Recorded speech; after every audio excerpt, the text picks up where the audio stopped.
Welcome to Tales in the Dark. I know many of you enjoy relaxing with these videos, so I recommend turning down the volume until my voice is barely audible.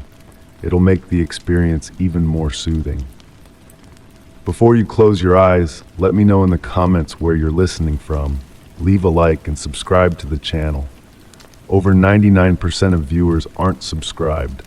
It costs you nothing, but it's an enormous support for us to keep creating these relaxing stories. Thank you and enjoy listening. Story 1. The winter twilight draped my bedroom walls in shades of purple, as a gentle rain tapped against the window panes in a soothing rhythm.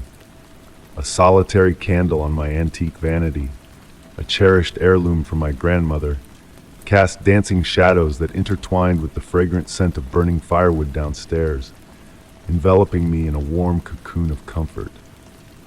Amidst this tranquil ambiance, a peculiar sight caught my attention.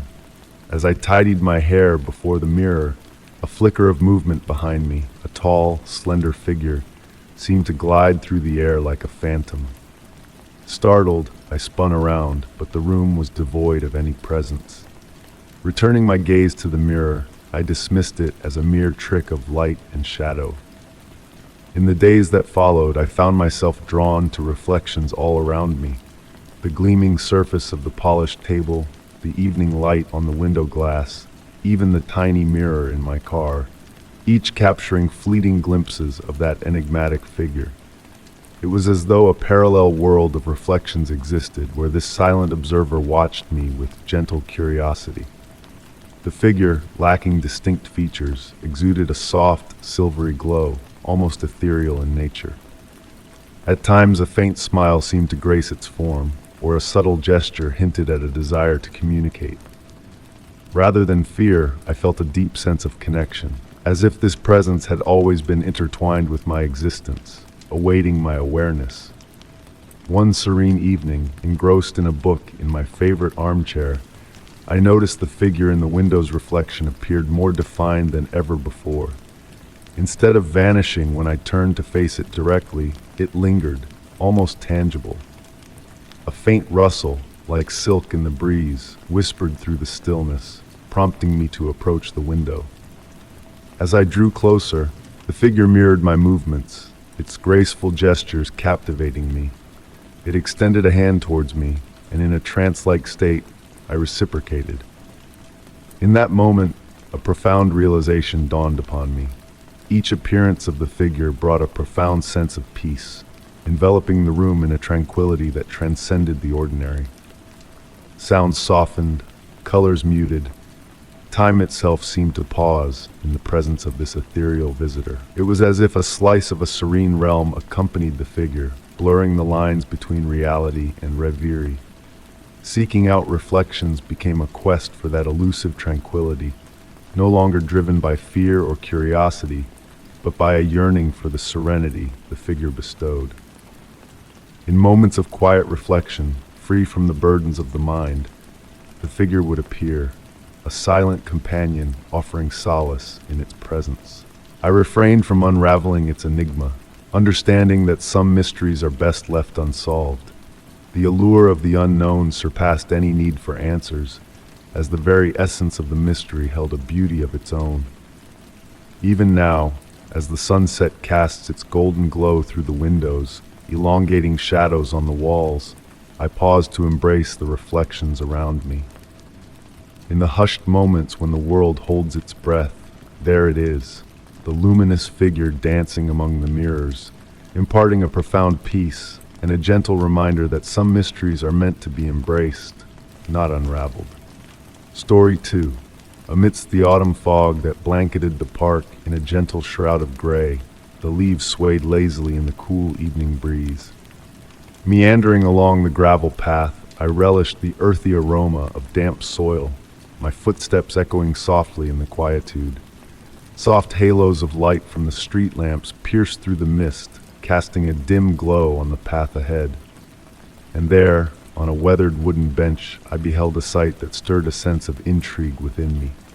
A dark coat, neatly folded as if placed with meticulous intent. The park lay deserted at that late hour, enhancing the enigmatic aura surrounding the garment. Approaching with a measured pace, I observed the woolen fabric absorbing the moisture-laden air, its warmth hinting at recent occupancy. Not fear, but a curious wonder gripped me as I inspected the coat, adorned with shimmering mother-of-pearl buttons that caught the fading light.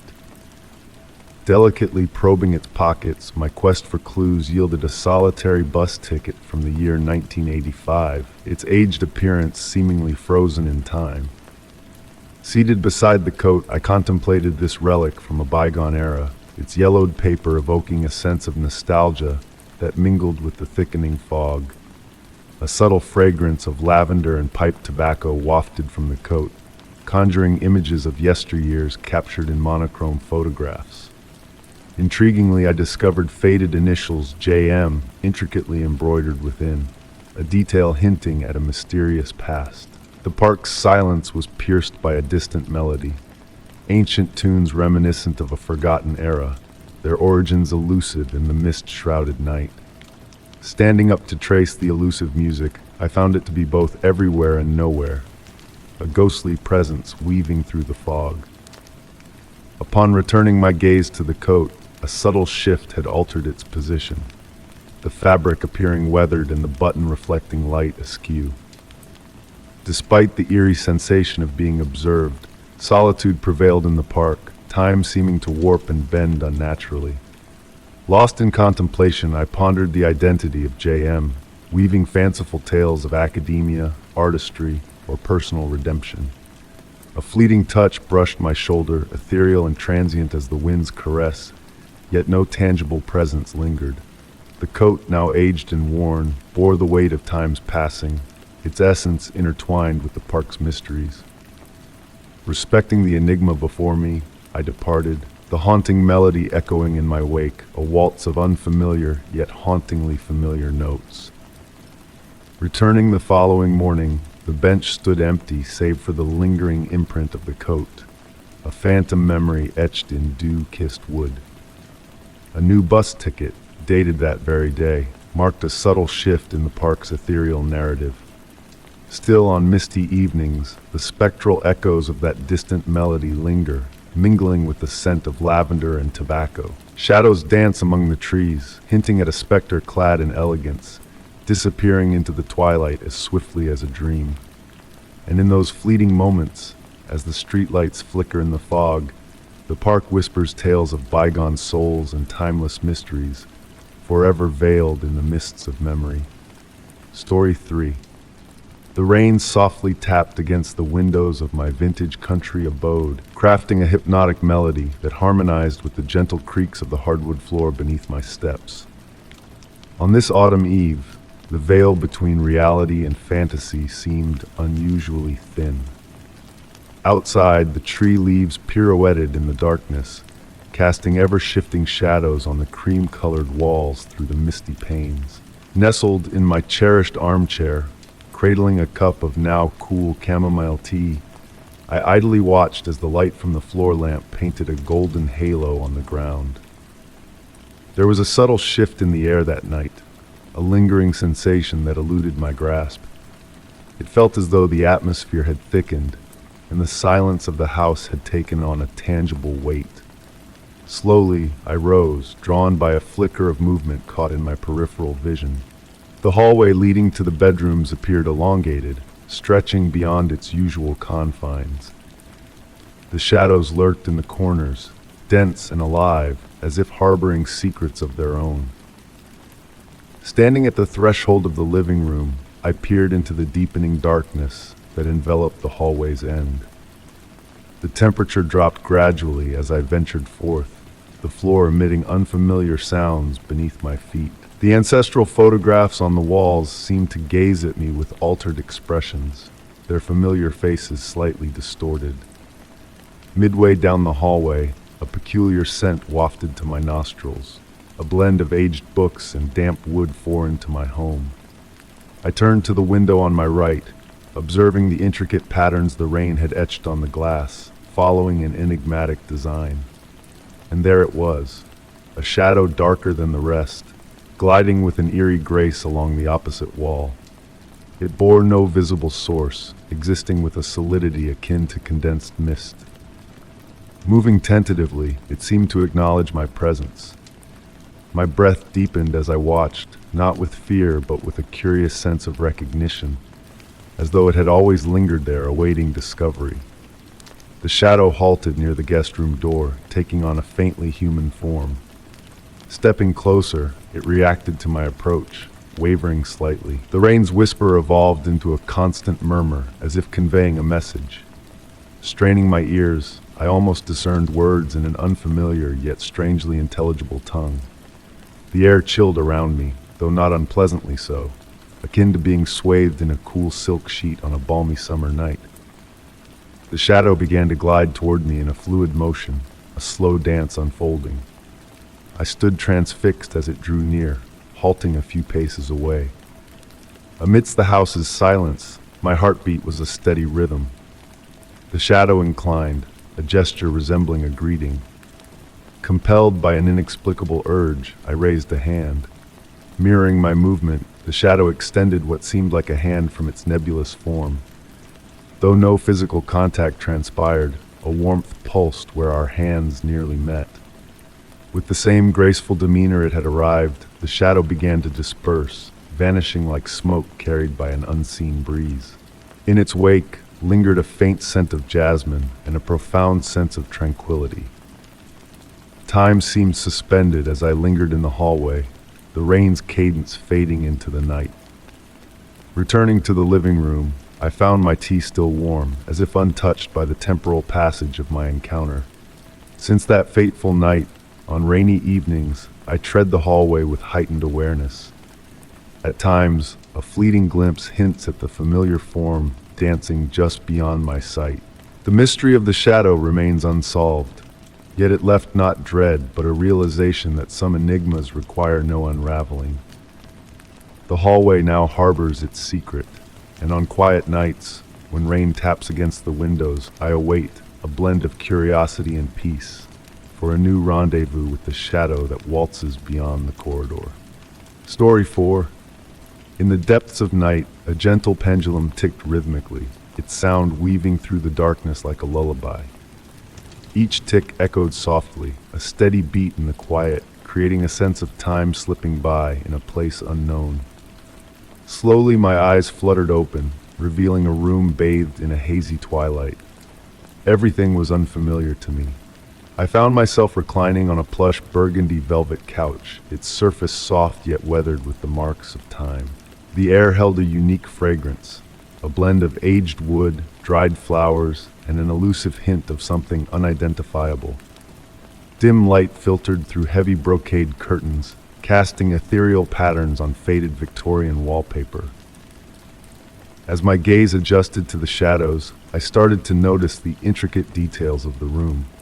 Antique dark wood furniture stood stoic in the corners, while a towering bookshelf dominated one wall, its shelves laden with untouched leather-bound volumes.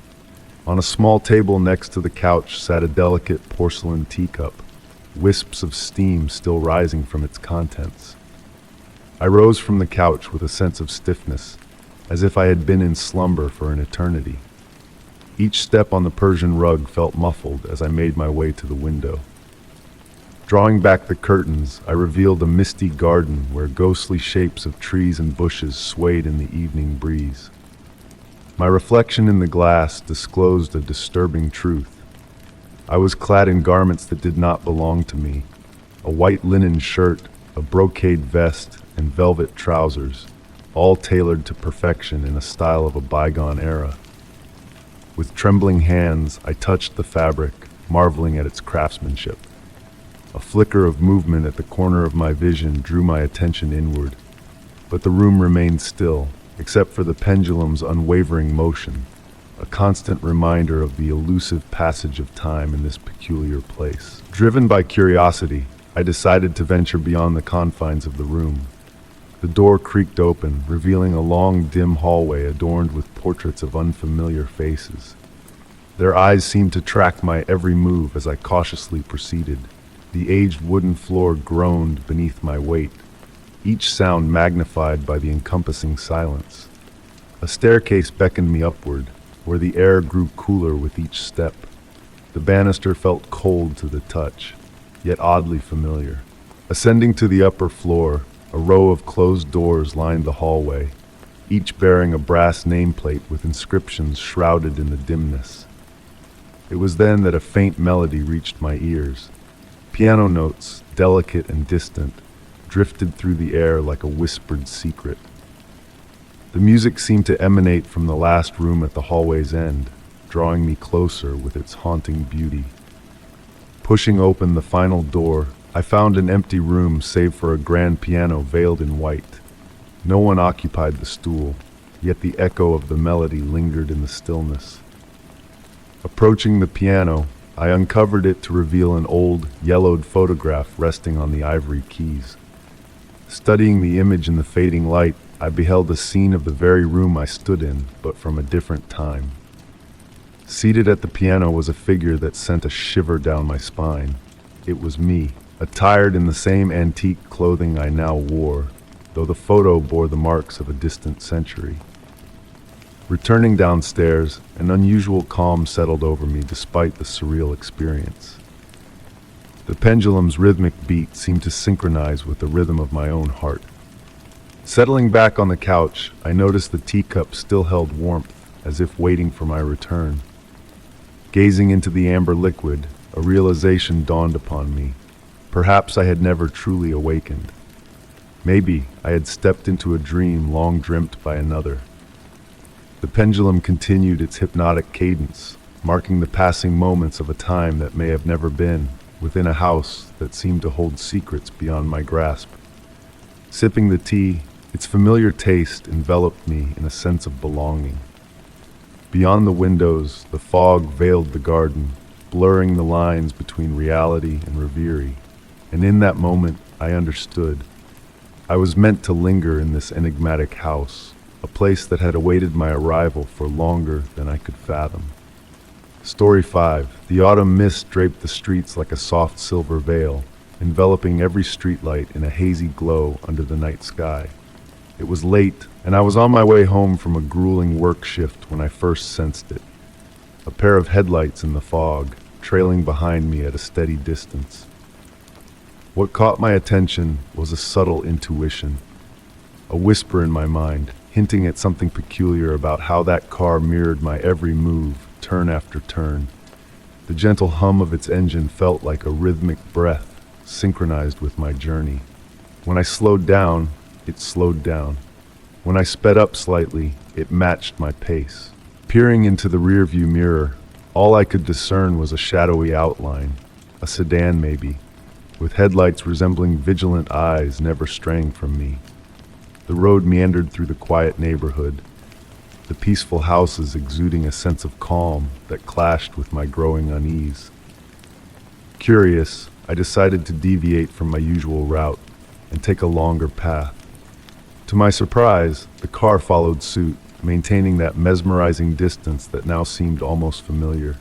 The gentle patter of rain on the windshield created a soothing melody, a stark contrast to the unfolding mystery. Raindrops trickled down the glass, further obscuring my view of the persistent presence behind me. Turning onto side streets, one after another, the eerie pas de deux persisted, as if bound by an invisible bond. The headlights trailed me patiently, never encroaching, never lagging behind. The sleeping neighborhood remained oblivious as we carried on our peculiar nocturnal dance. Coming to a stop at a red light, I caught a glimpse through the rain-splattered windshield of the car behind me.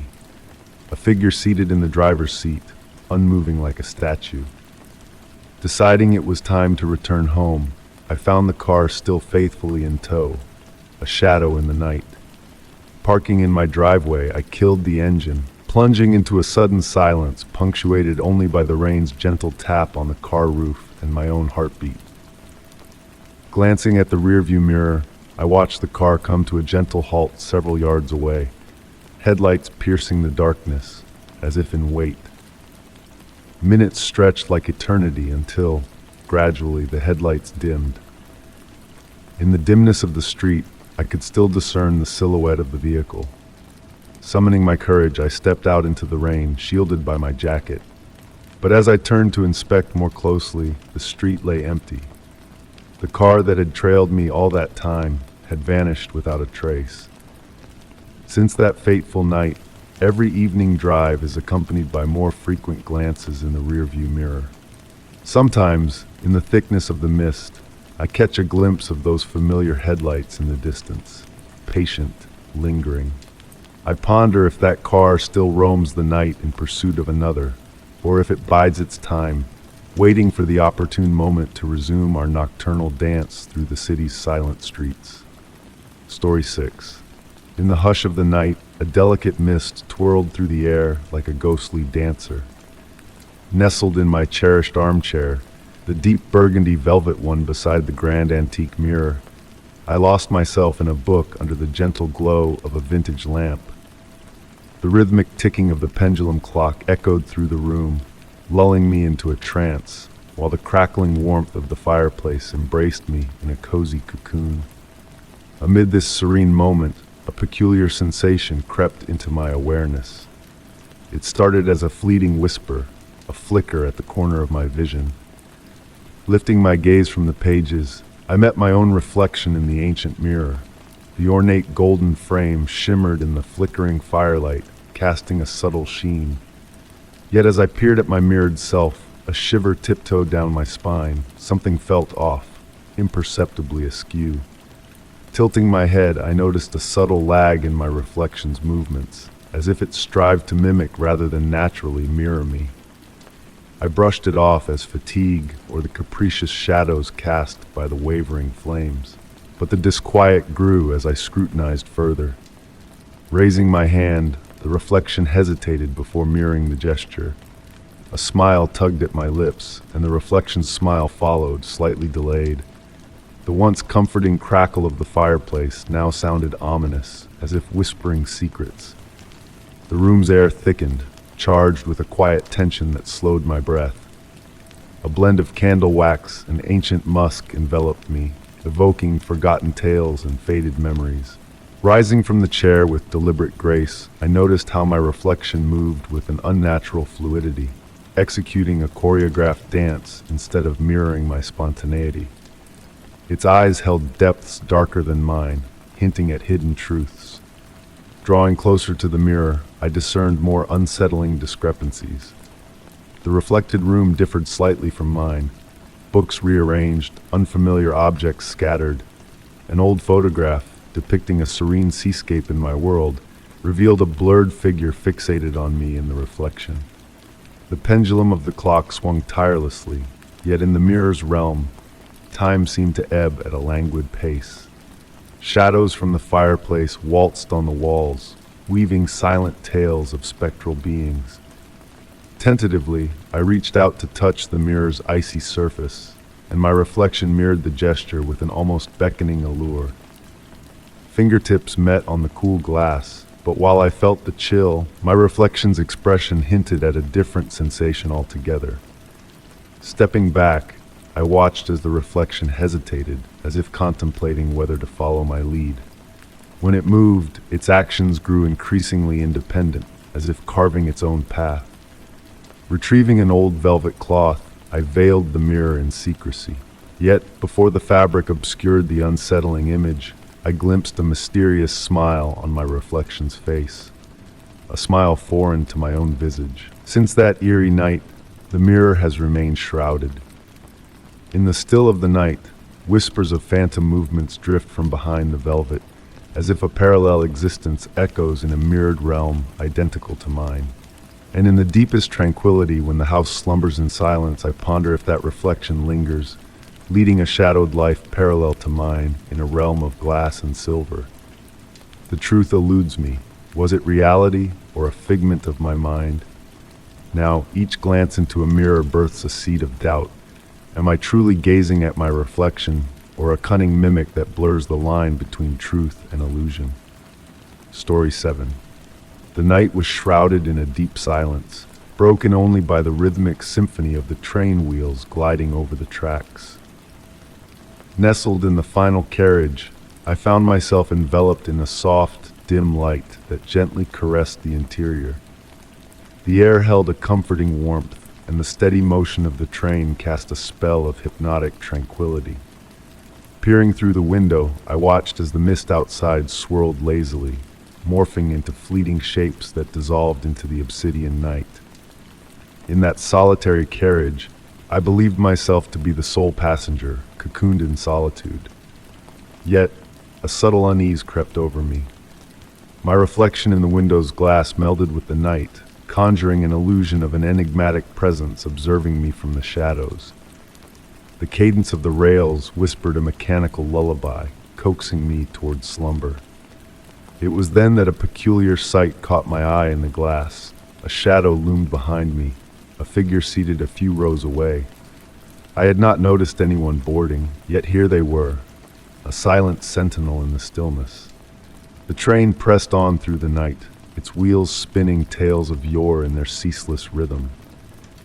With trepidation, I turned to steal a glance at the mysterious figure. Bathed in an amber glow, the carriage cast elongated shadows across the vacant seats. The enigmatic presence sat motionless, cloaked in darkness, their visage obscured by the wide brim of a hat. Time seemed to elongate as I studied this silent observer. Memories not my own lingered in the dense air, weaving a tapestry of forgotten whispers. As I rose, feigning a journey to the rear of the carriage, I drew closer to the mysterious passenger.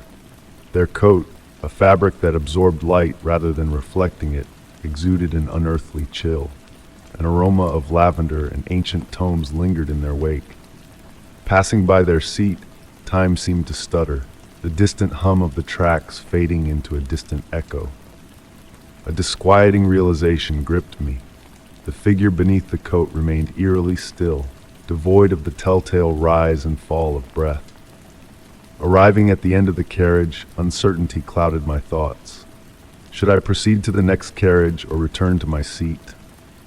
The corridor stretched endlessly before me, the dim lights casting hypnotic patterns upon the floor. When I glanced back, the seat that had held the mysterious figure sat empty. In its place lay an aged train ticket, its golden hue faded with time. Trembling, I lifted the ticket, its date marking it from half a century past, on this very day. Warmth still clung to the paper, as though it had been held mere moments ago. Retreating to my seat, the train continued its nocturnal voyage, the soothing melody of the wheels filling the carriage once more. Beyond the misted window, shapes moved in tandem with the train, elusive figures on a spectral march. Weariness crept upon me, mingling with curiosity about those who had crossed paths with the enigmatic passenger on the final train of the night. The ticket, my sole memento of the surreal encounter, seemed to fade like a vanishing dream upon waking. As the train bore its mysteries and passengers, seen and unseen, into the night, I succumbed to slumber. A whisper of lavender danced in the air, accompanied by the distant echo of retreating footsteps along the carriage corridor. Story 8. The soft rustle of paper sliding through my fingers reverberated in the tranquil atmosphere of the attic. A gentle glow from the setting sun filtered through a dusty window, painting the room in golden hues that swirled in the hushed air. Amidst the collection of ancient family papers, I stumbled upon a weathered envelope, its edges tinged with time and sealed with faded red wax. My name adorned the front in a script unfamiliar to me, etched with an elegant hand. Seating myself upon a worn wooden chair that groaned under my weight, a fragrance of aged books and weathered wood enveloped me, carried by a whispering breeze that rustled the leaves of a grand tree outside. Cradling the envelope, it felt weightier than mere parchment, as if secrets lay within its folds. With a delicate touch, I broke the seal, the sound of cracking wax echoing in the stillness. Inside, delicate sheets akin to veils awaited, adorned with the same graceful handwriting. The date at the header marked a day half a century before my own existence. The opening lines seized my attention. My dear future grandchild. As I delved into the narrative, the room gradually dimmed, yet I made no move to illuminate it, for the words seemed to emit a luminance of their own. The letter unfurled the tale of a woman, my grandmother, a stranger to me. She unveiled a unique gift that coursed through our lineage, dormant until rare and specific circumstances aligned. She recounted how, on select moonlit nights with a northward breeze, some in our family could glimpse beyond the veil of time, not with clarity, but through sensations and blurred visions akin to ripples in water.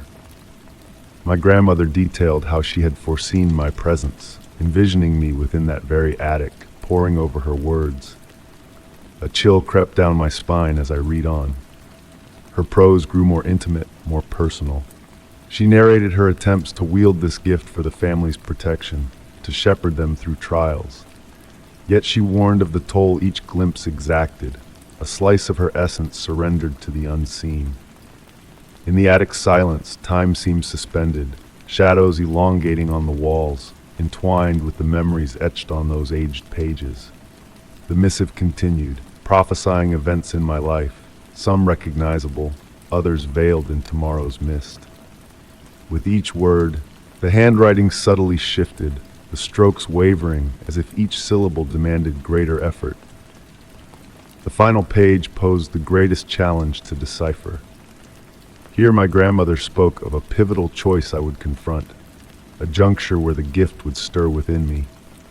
I paused, lifting my gaze to the window now veiled in darkness, the full moon peeking from behind the clouds. A gust of wind wrapped the glass, heralding the imminent rain. Returning to the final page, her closing words gleamed as if freshly inked. When the summons beckons, the letter concluded, you shall discern your path. This gift bears no curse, but a mantle of duty. As I have done for you, so must you scribe a missive, one never dispatched, yet destined to reach its recipient at the appointed hour. Carefully, I folded the pages, nestling them back within the envelope. The wind crescendoed, the floorboards groaning beneath its force. Rising from my seat, I drifted to the window. My reflection melded with the moon's image, casting an illusion that gave me pause. Fleetingly, I glimpsed another figure in the glass, a specter of an elderly woman, her smile tender and fleeting.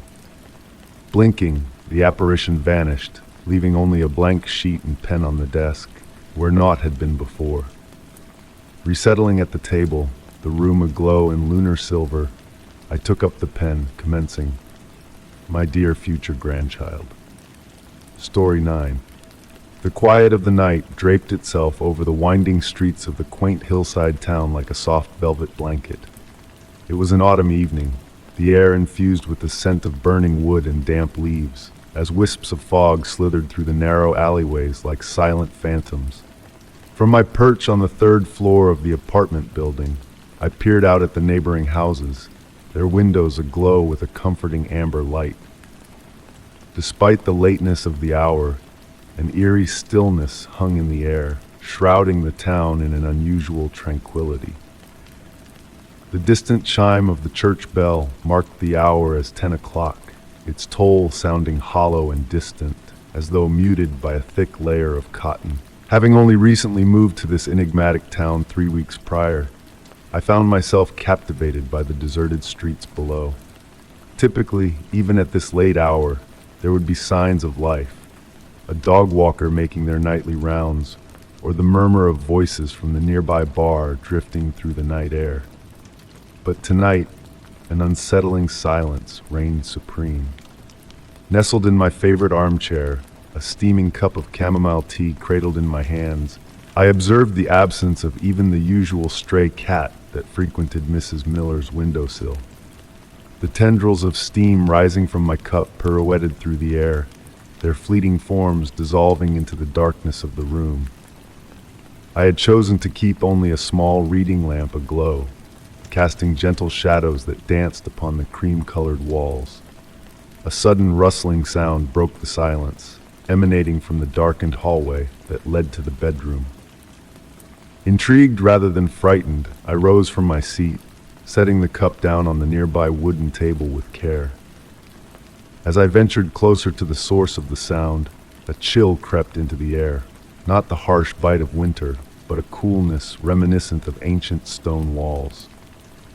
The floorboards murmured beneath my feet, a familiar sound that offered a strange sense of reassurance. Upon reaching the threshold of the bedroom, I hesitated, my gaze fixed on the partially open door through which a cool bluish light filtered. With a cautious push, the door swung open, revealing a scene bathed in an otherworldly glow. The window, firmly shut, caused the curtain to sway as if stirred by an unseen breath. And there, lying on the floor beneath the window, was a single sheet of paper. Approaching it, I noted the date printed at the top, October 15th, 1954. The headline of the article seized my attention: Mysterious Night of Silence in Pine Grove. The narrative recounted a night much like this one, where the town's inhabitants had retreated into their homes, bound by an unspoken pact shrouded in mystery. As I delved into the text, movement outside the window drew my eye to the houses opposite, where lights flickered and dimmed in succession as if extinguished by an unseen hand. Yet, within those darkened interiors, motionless figures seemed to stand sentinel, their gaze fixed upon the deserted street. A vibration in my robe pocket startled me, heralding a message from the building's WhatsApp group. Tonight, stay indoors. It is imperative. Peering out once more, I noticed that all the lights had now been extinguished, save for my own solitary glow. In the deepening hush, the rhythm of my heartbeat slowed, aligning itself with a primal cadence that echoed through the night. Perching on the edge of the bed, the newspaper in hand, I marveled at its texture, soft as though aged by countless hands. Beyond the window, the fog thickened, enveloping the streetlights in a ghostly embrace. From my vantage point, the entire main thoroughfare lay deserted, a tableau frozen in time. The words of the article echoed in my mind, recounting how the townsfolk had awoken the next morning with no recollection of the silent night that had passed. Standing up, I made my way to the light switch. Before plunging the room into darkness, I stole a final glance outside. The mist outside coiled and swirled, assuming shapes that seemed to dance on the edge of perception. Figures, ephemeral as shadows, flitted through the milky haze, whispering of secrets long forgotten. With the room now cloaked in darkness, I settled onto the bed, still fully clothed. The silence enveloped me, broken only by the gentle ticking of the clock on the nightstand. Drifting into a deep slumber, I pondered whether I would awaken with memories of this peculiar night, or join the ranks of the townspeople, oblivious to the enigma that cycled through our lives. As sleep claimed me, the distant tolling of midnight bells reverberated in the stillness, their sound muted and ethereal, as though beckoning from a realm where silence reigns supreme. Story 10. The gentle evening breeze whispered through the curtains, carrying the delicate fragrance of night-blooming flowers from the garden. Nestled in my favorite armchair, I found myself entranced by the shadows dancing gracefully across the walls, painted by the flickering glow of a solitary candle.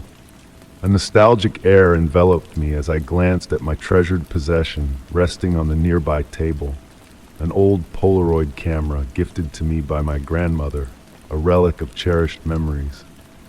Though it had been ages since I had last used it, an inexplicable urge stirred within me to pick it up that very night. The familiar weight of the camera in my hands brought a sense of solace as I examined its details in the dim light. Almost instinctively, my fingers found their place on the shutter button, a motion ingrained from countless snapshots of the past. With a casual nonchalance, I aimed the lens towards the shadowed corner of the room and clicked. The sudden flash pierced the darkness, followed by the mechanical hum of the photograph developing slowly. Patiently, I observed as hues and shapes materialized on the blank canvas. It was then that my gaze fixed upon something peculiar. Within the corner I had captured, a vague figure materialized in the photograph. Though its form was indistinct, it hovered ethereally, akin to a wisp of smoke taking on a ghostly semblance. A curious impulse led my eyes to the actual corner, only to find emptiness staring back at me. Intrigued by this enigma, I dared to take another snapshot in the same direction. This time, the image that emerged portrayed a more defined figure, seemingly drawing closer to the lens. A faint silhouette of a face emerged, its features blurred and elusive. A subtle shiver traced down my spine, not born of fear, but of a reverent fascination. Compelled by an unseen force, I continued to click away, each subsequent photo revealing the figure inching closer, gradually gaining clarity. It was as though the entity used the photographs as a conduit to manifest itself, each exposure granting it more substance in our realm. The once ambiguous contours began to take shape, unveiling what seemed to be attire from a bygone era, perhaps the 1940s. A profound stillness settled in the room, thick with an unseen presence that lingered in the air. The atmosphere grew weighty, the candle's flame flickering in a breathless dance untouched by any breeze. Mesmerized, I continued to capture the unfolding spectacle, each click a silent communion with the mysterious being.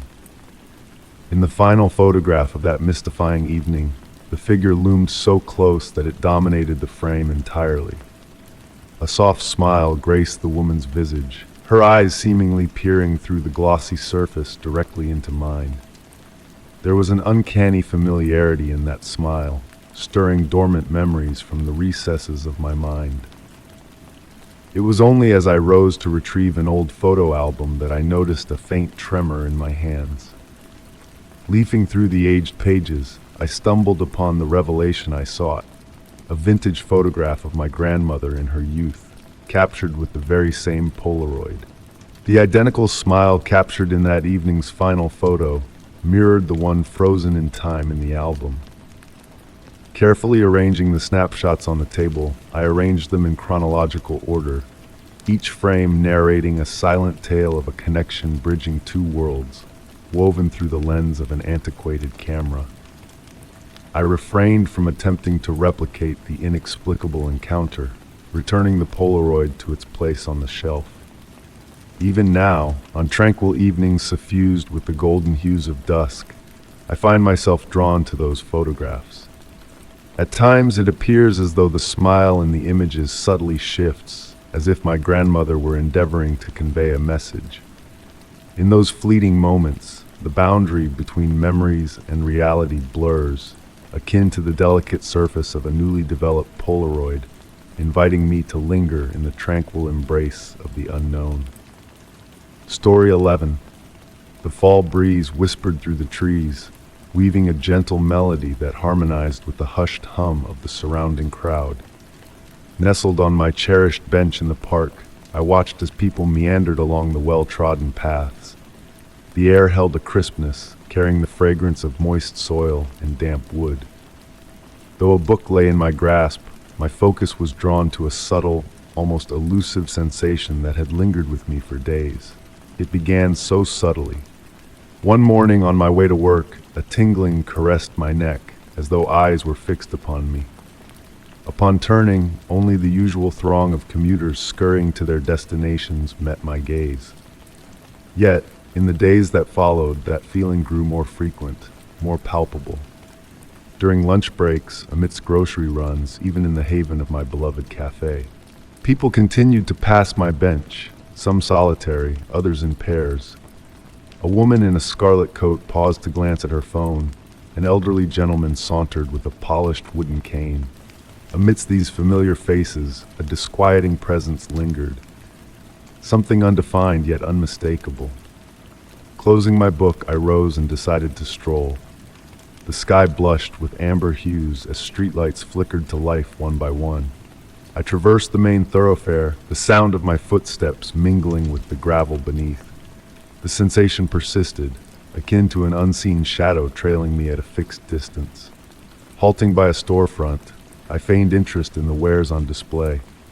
Through the glass's reflection, I discreetly scrutinized those passing behind me. And then it caught my eye. A face in the crowd, a constant amidst the flux. Indistinct, slipping between figures with fluid ease. Resuming my journey, Now more alert, I veered onto side streets, then another. The crowd thinned, yet the presence endured. Seated on a bench in a tranquil square, enveloped by illuminated windows of aged buildings, the chill of evening descended as stars winked into view. And then it dawned upon me. It wasn't a singular gaze tracking me, but many. A choreography of gazes, seamlessly passing the baton amongst themselves. Some faces recurred more frequently. A young woman with a cerulean scarf, a man of middle age bespectacled, a boy burdened by a backpack. Rising slowly, I made my way homeward, the weight of those stairs pressing upon my back. The streets now near deserted, the sensation not waning, but rather intensifying in the hush of night. Seated by my window in my apartment, I peered down at the passers-by below. Some paused fleetingly, others strode on. How many were truly bound for a destination, and how many were players in this enigmatic ballet of which I found myself unwittingly at the center?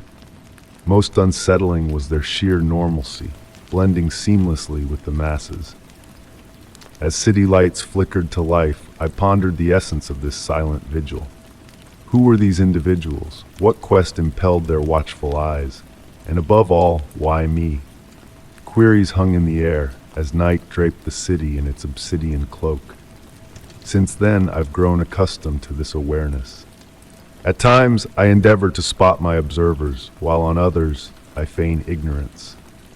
Yet they persist, akin to shadows flitting at the fringes of my routine, and in the nocturnal quiet, as I gaze from my window onto the ebbing streets, I ponder if they too ponder me, concealed within their abodes, preparing for another day of this cryptic waltz of gazes and apparitions. Story 12. The rain cascaded onto the roof tiles, composing a lulling symphony as I readied myself for the night. Droplets glided down the window panes, casting whimsical shadows on the walls of my study. The dormant fireplace retained a subtle essence of charred wood from the previous night, and the gentle glow of the desk lamp enveloped the room in a cozy, reassuring hug. In the midst of this serene stillness, a solitary chime pierced the air.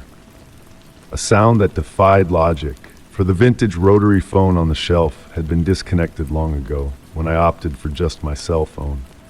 Yet its crystal-clear ring reverberated, unmistakable in its presence. I lifted myself from the plush armchair, setting aside the book I had been engrossed in. Each step I took towards the shelf was muffled by the Persian rug underfoot. The sleek black phone, a relic from my grandmother, glistened faintly in the dim light. Its ringing ceased as I extended my hand towards it. The receiver felt cold against my skin, and the aged bakelite emitted a nostalgic aroma, evoking memories of watching my grandmother dial numbers on its rotating disc. Dismissing the occurrence as a trick of fatigue, I turned away, only for the phone to ring once more. This time, the sound seemed to intensify, demanding my full attention. I pivoted slowly, eyeing the instrument with a blend of intrigue and unease. With each ring, the receiver quivered imperceptibly, capturing the lamp's light in a dance of reflections.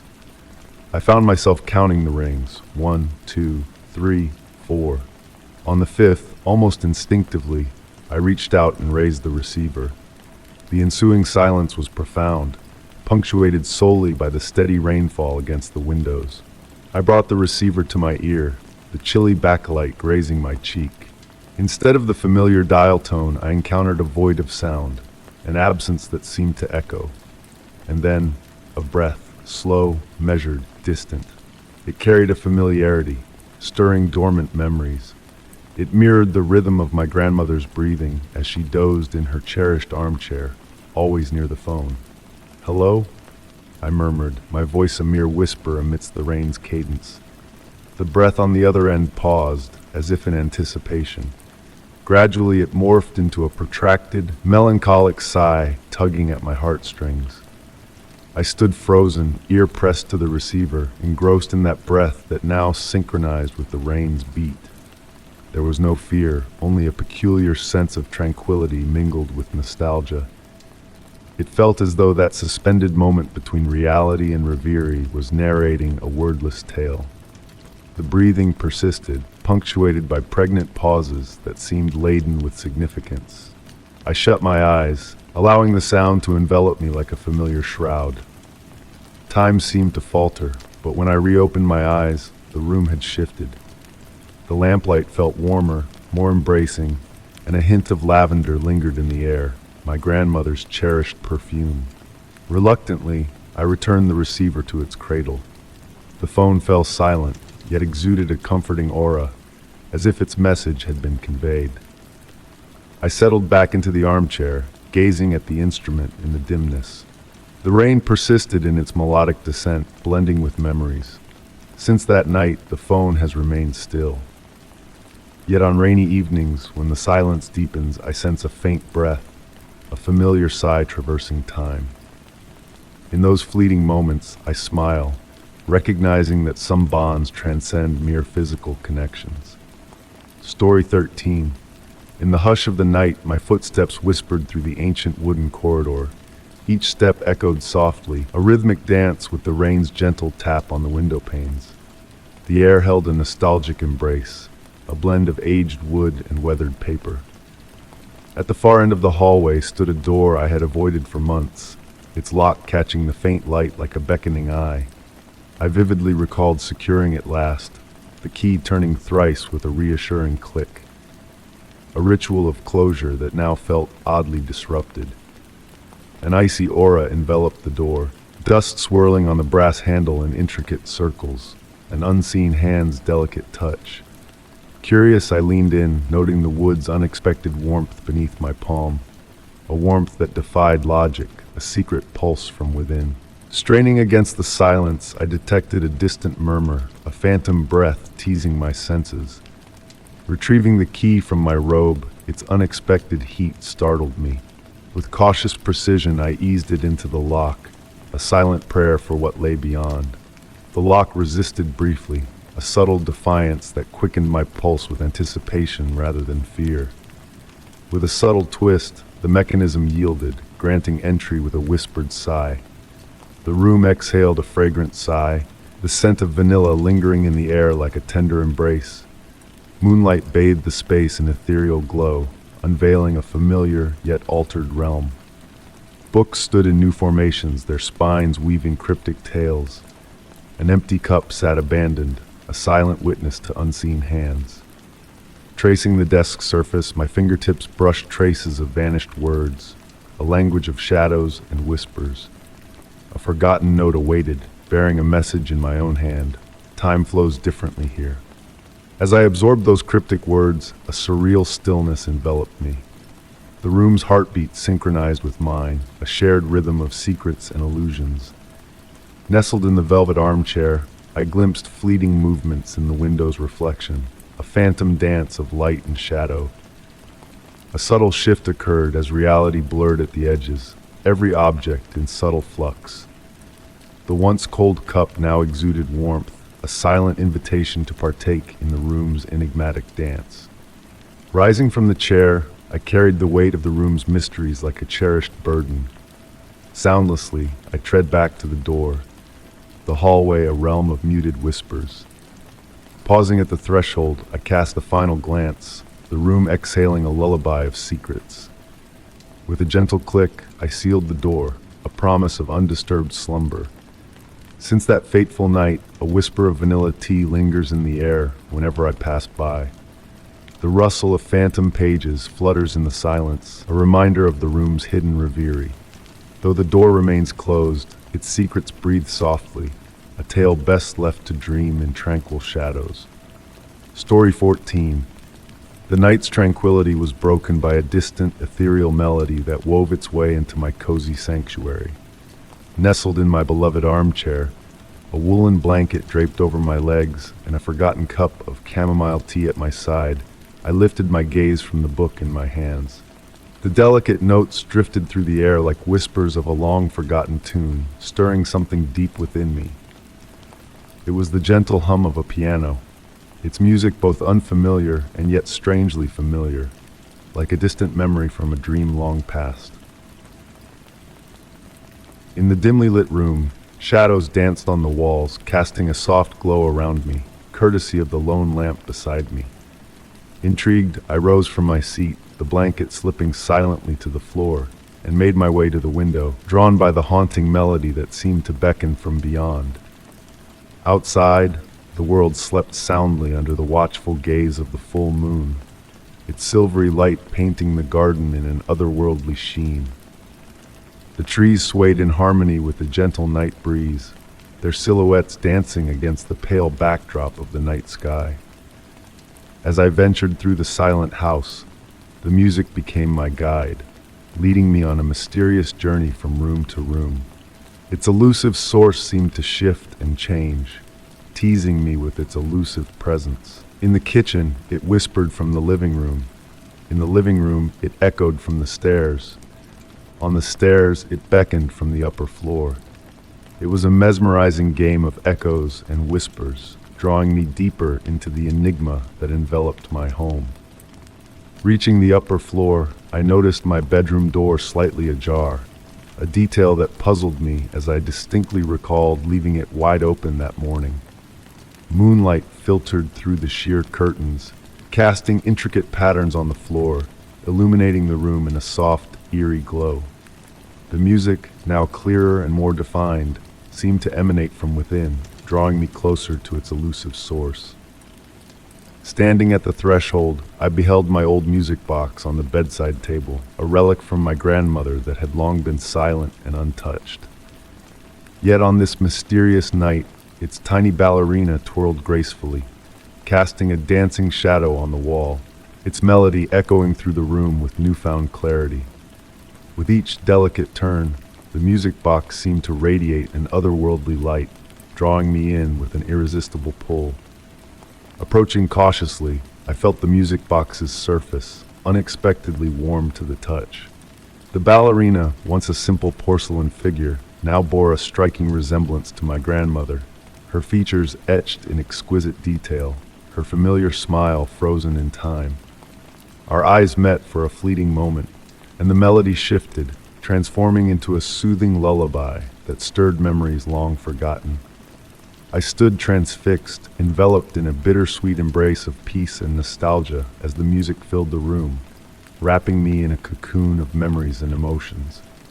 With each fading note, like the ebb of a gentle tide, the music box closed with a soft click, leaving behind a profound silence that resonated with unspoken truths. Returning to my armchair downstairs, I retrieved the fallen blanket, wrapping myself in its familiar warmth. The open book lay before me, its pages a mere backdrop to the reverie that consumed my thoughts. Lost in contemplation, I pondered the mysteries locked within the music box, wondering how many untold stories lay dormant within its silent confines. Since that fateful night, when the stillness of the house is punctuated by the soft glow of the moon, a haunting melody drifts through the air, a poignant reminder of the unspoken bonds that transcend time and space. No longer seeking answers, I close my eyes and surrender to the enchanting music, knowing that some mysteries are meant to be felt rather than understood. Story 15. The grandfather clock in my study struck midnight, its deep resonance enveloping the room in a familiar cadence, each chime echoing like gentle ripples on a serene pond. Seated in my worn leather armchair, a book cradled on my lap, I listened to the soft patter of rain against the window panes. The old house, with its time-worn wooden frame, settled with soft creaks as if sighing into the tranquility of the night. My gaze drifted to the hallway door, a dark silhouette illuminated by the warm glow of my reading lamp. There was a subtle shift in the air, a whisper of change that lingered around the door, teasing my senses with its enigmatic presence. It was as if the very essence of the door had morphed, though the specifics eluded me. Standing up, I carefully marked my place in the book with a silk ribbon before venturing closer to the door. The floor felt cool beneath my slippers, the temperature dropping as I neared the mysterious threshold. When my fingertips brushed the handle, it surprised me with its unexpected warmth, a stark contrast to the surrounding chill. With a gentle push, The door opened effortlessly, revealing the familiar hallway bathed in the soft glow of moonlight. Everything seemed as it should be. The faded wallpaper, the worn carpet, the framed photographs adorning the walls. Closing the door, I dismissed my unease as mere trickery of the mind, a product of too many mystery tales. That night, my dreams were consumed by doors. They materialized in improbable places, each bearing the same warm brass handle that seemed to beckon with a whispered invitation. As dawn broke, I went about my day, the hallway door a fleeting thought in the back of my mind. But as dusk descended, a peculiar sight greeted me. The door appeared altered, lighter in hue, as if touched by the hand of time overnight. The brass handle had acquired a patina, a hint of age that hadn't been there before. Intrigued, I scrutinized the door with newfound curiosity, noting subtle changes in the wood and the hardware. Night after night, the door underwent subtle transformations, its demeanor shifting like the phases of the moon. Each alteration was a delicate dance of time and mystery, a silent narrative unfolding before my eyes. I meticulously chronicled these metamorphoses in a journal, capturing the essence of each change with intricate sketches and meticulous descriptions. One fateful evening, I resolved to keep vigil and witness the door's transformation firsthand. With a pot of tea by my side and the grandfather clock as my steadfast companion, I sat in anticipation, watching as the night unfolded its secrets. And at 3:17 a.m., a flicker of light signaled a shift in the room's atmosphere, heralding yet another change in the door. The warm oak had transmuted into rich mahogany, intricate silver patterns dancing across its surface like ethereal whispers. Drawn to the door by an unseen force, I hesitated at the sight of a crystal handle, devoid of a keyhole. This anomaly stirred a dormant curiosity within me, a question that lingered like a half-remembered dream. Searching my journal for answers, I found no mention of the missing keyhole, a detail that seemed inconceivable. Doubt gnawed at the edges of my perception, casting shadows on what I thought I knew. And so each evening, I find myself drawn to the enigmatic door, its mysteries unfolding in the quiet hours before dawn. As the rain taps against the windows and the grandfather clock tolls midnight, I am filled with a sense of anticipation, eager to discover what new form the door will assume and what hidden truths it may hold. In the hush of night, I embrace the quiet metamorphoses, wondering if it is the door changing or my perception of it that evolves with each passing night.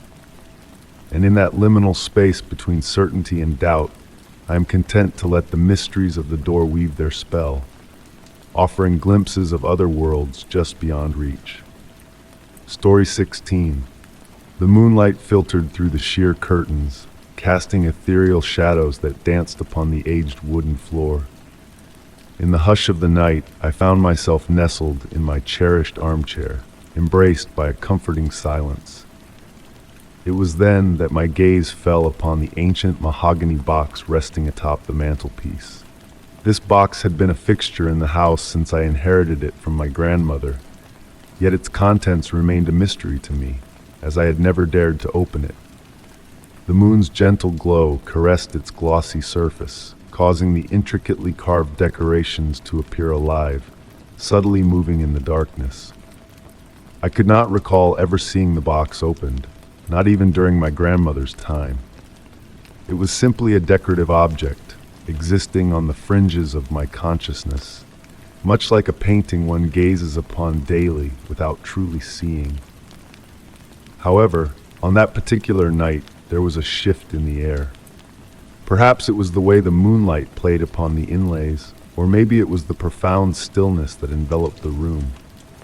Slowly, I rose from my armchair, the fabric of my wool sweater whispering against the backrest in the reverent quiet of the room.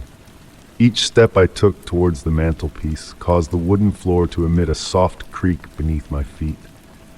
The atmosphere seemed to thicken as I neared the box, as if a delicate, unseen mist enveloped it.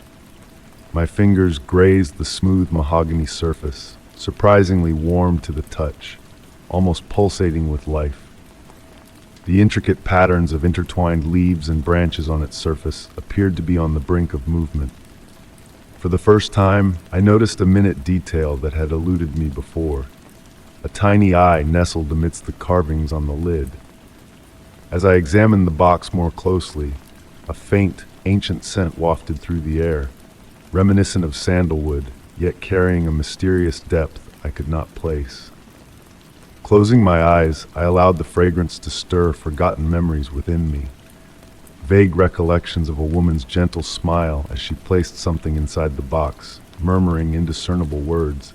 The rustle of the wind against the windows brought me back to the present moment. I realized my hands trembled slightly as they traced the edges of the box. Though there was no visible lock, I was certain it had never been opened. Or had it? Memories of my childhood in this house suddenly seemed muddled, as if the pages of a book had been shuffled. Seating myself on the couch, I cradled the box in my hands. Surprisingly light, as though empty, yet a subtle movement within hinted at something intangible residing inside, more akin to a shadow than a tangible object. The warmth emanating from it intensified, and for a fleeting moment, it felt as though the tiny carved eye was watching me. A shiver coursed through me, not born of fear but of an uncanny familiarity, akin to recognizing a figure in a dream. My grandmother's cryptic words resurfaced in my mind. She had never spoken of the box, yet before her passing, she imparted an enigmatic message. Some questions find answers only when we stop seeking them. In that solitary moment, holding the mysterious box, I began to grasp the essence of her words amid the night's profound silence. The shadows within the room elongated and waltzed across the walls, their forms mirroring the intricate designs of the box. The scent grew stronger, enveloping me in its hypnotic embrace. I pondered the generations that had inhabited this house, all of whom had glanced at the box without ever unveiling its secrets. Did it truly matter what lay within? Gently, I returned the box to its place on the mantelpiece, where it had always resided. The tiny carved eye now seemed to smile, as if in approval of my decision. Settling back into my armchair, a peculiar sense of tranquility washed over me. Some mysteries, once understood, do not beckon to be solved, but rather to be safeguarded. The moon's gentle glow continued to bathe the room through the curtains, and the silence of the night now felt profound, imbued with significance. I closed my eyes, allowing the lingering scent of the box to lull me towards slumber. In that delicate threshold between wakefulness and dreams, a faint sound seemed to emanate from the mantelpiece. A sigh, a release, or perhaps just the whimsical play of the wind with the curtains. The box remained, a silent sentinel of its enigmas, a fragment of a mystery that perhaps required no unraveling. And in that realization, a newfound serenity descended upon me, a tranquility unlike any I had experienced before. Story 17. The hotel corridor glowed with a soft, amber light seeping through glass lampshades the color of honey. It was late, the stillness of the night broken only by the gentle hum of air conditioners. I made my way towards the elevator, my suitcase sliding noiselessly across the deep burgundy carpet. The weariness of travel weighed heavily on my shoulders after a long day of business meetings. Pressing the elevator button, I watched my blurred reflection in the metallic doors. The digital numbers above the elevator ticked down slowly. 6, 5, 4. A soft green glow emanated from the display, casting a subtle light on the walls. When the doors slid open with a faint chime, I stepped into the small compartment lined with mirrors and dark wood. The 7th floor, the top floor, awaited me. I pressed the button and leaned back against the wall, closing my eyes for a moment. The elevator began its ascent with a smooth, unwavering motion. The mechanical sounds were barely audible, akin to a deep, steady breath. Upon reopening my eyes, a peculiar sight greeted me in the mirror's reflection ahead. It appeared as though my image lagged behind my movements ever so slightly, a fleeting distortion. Shaking my head, I dismissed it as a trick of exhaustion. As the elevator glided to a stop and the doors parted ways, I stepped out into the hallway, only to sense something amiss. The carpet beneath my feet had transformed into a deep green, unlike the burgundy below on the ground floor. The wall lamps took on a different, more vintage appearance, boasting an Art Deco design that I had not noticed before. Double-checking the elevator display, it confirmed the 7th floor, yet the ambience had shifted entirely.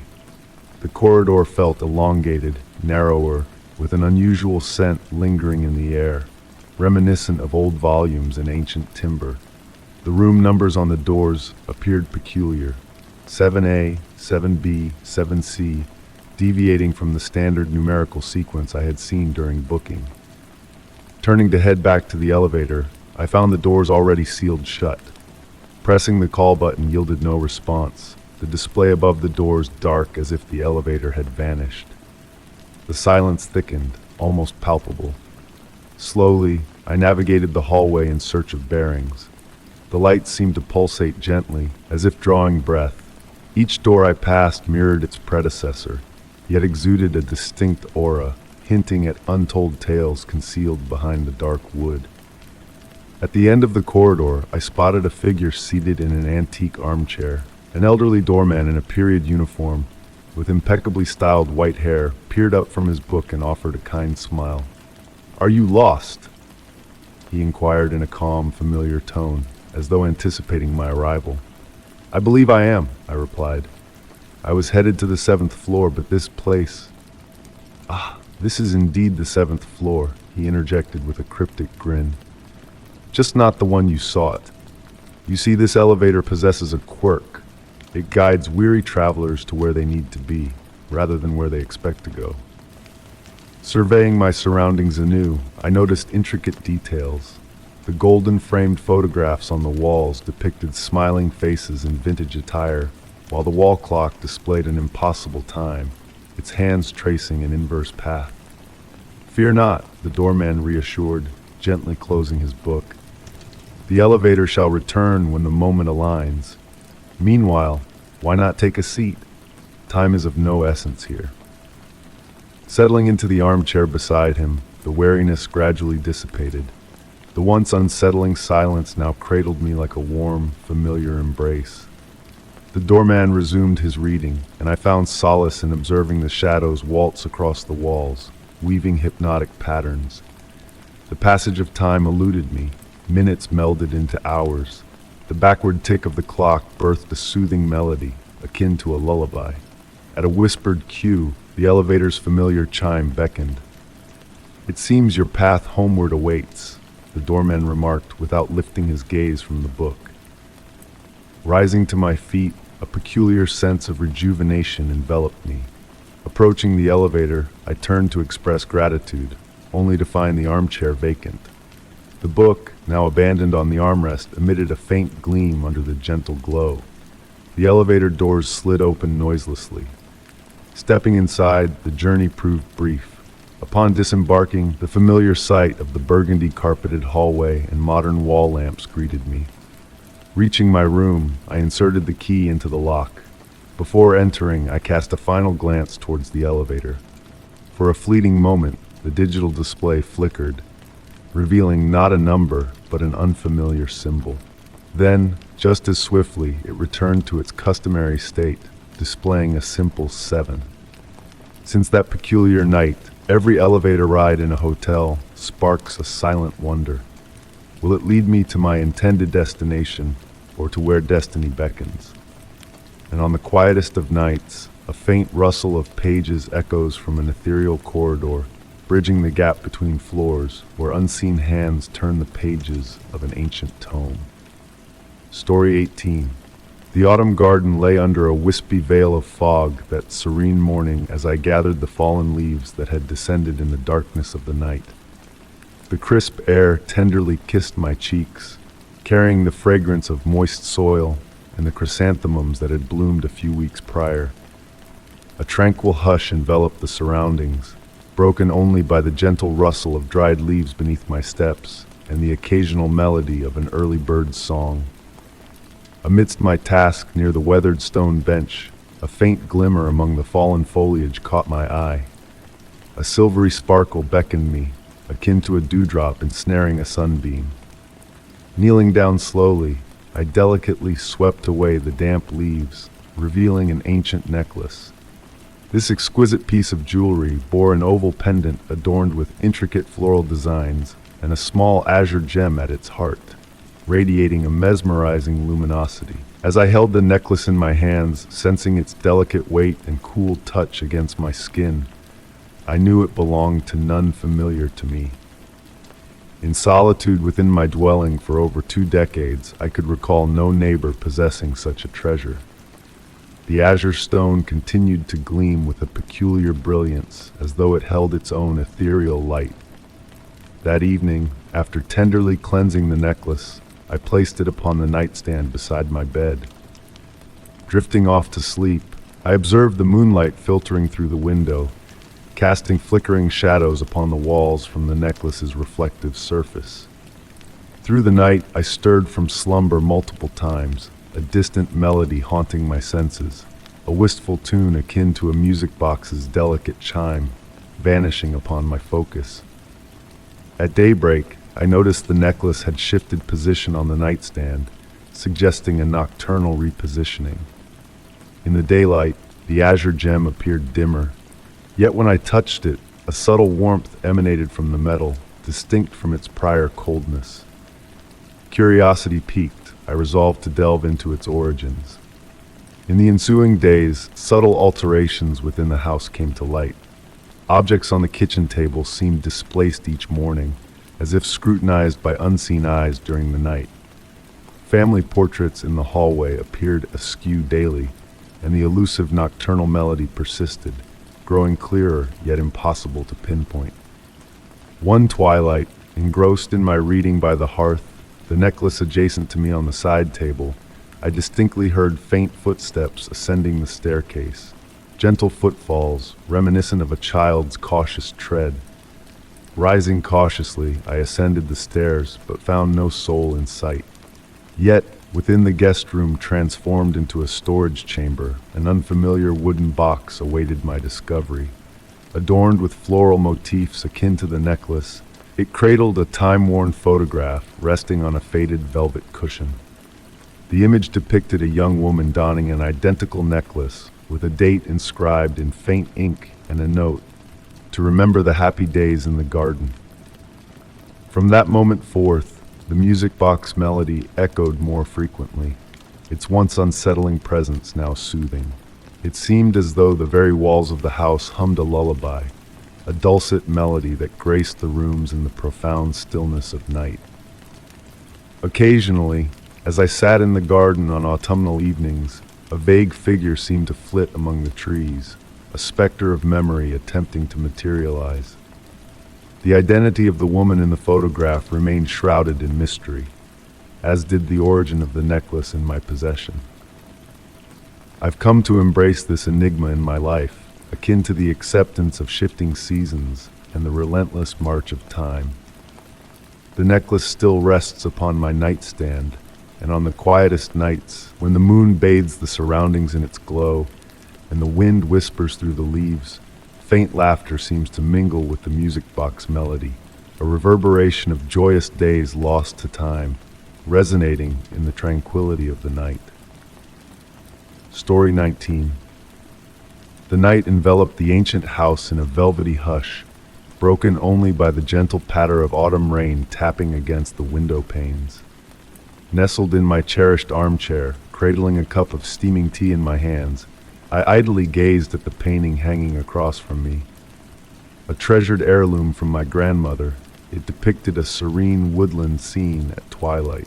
Though not a valuable piece, its power to stir a melancholic tranquility within me was undeniable.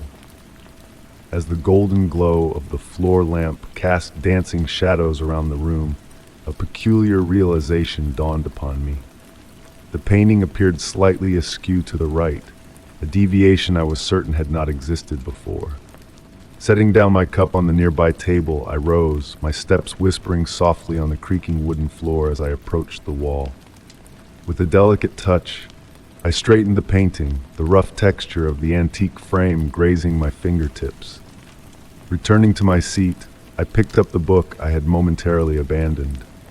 The tea's warmth and the soothing rain outside lulled me into a peaceful drowsiness.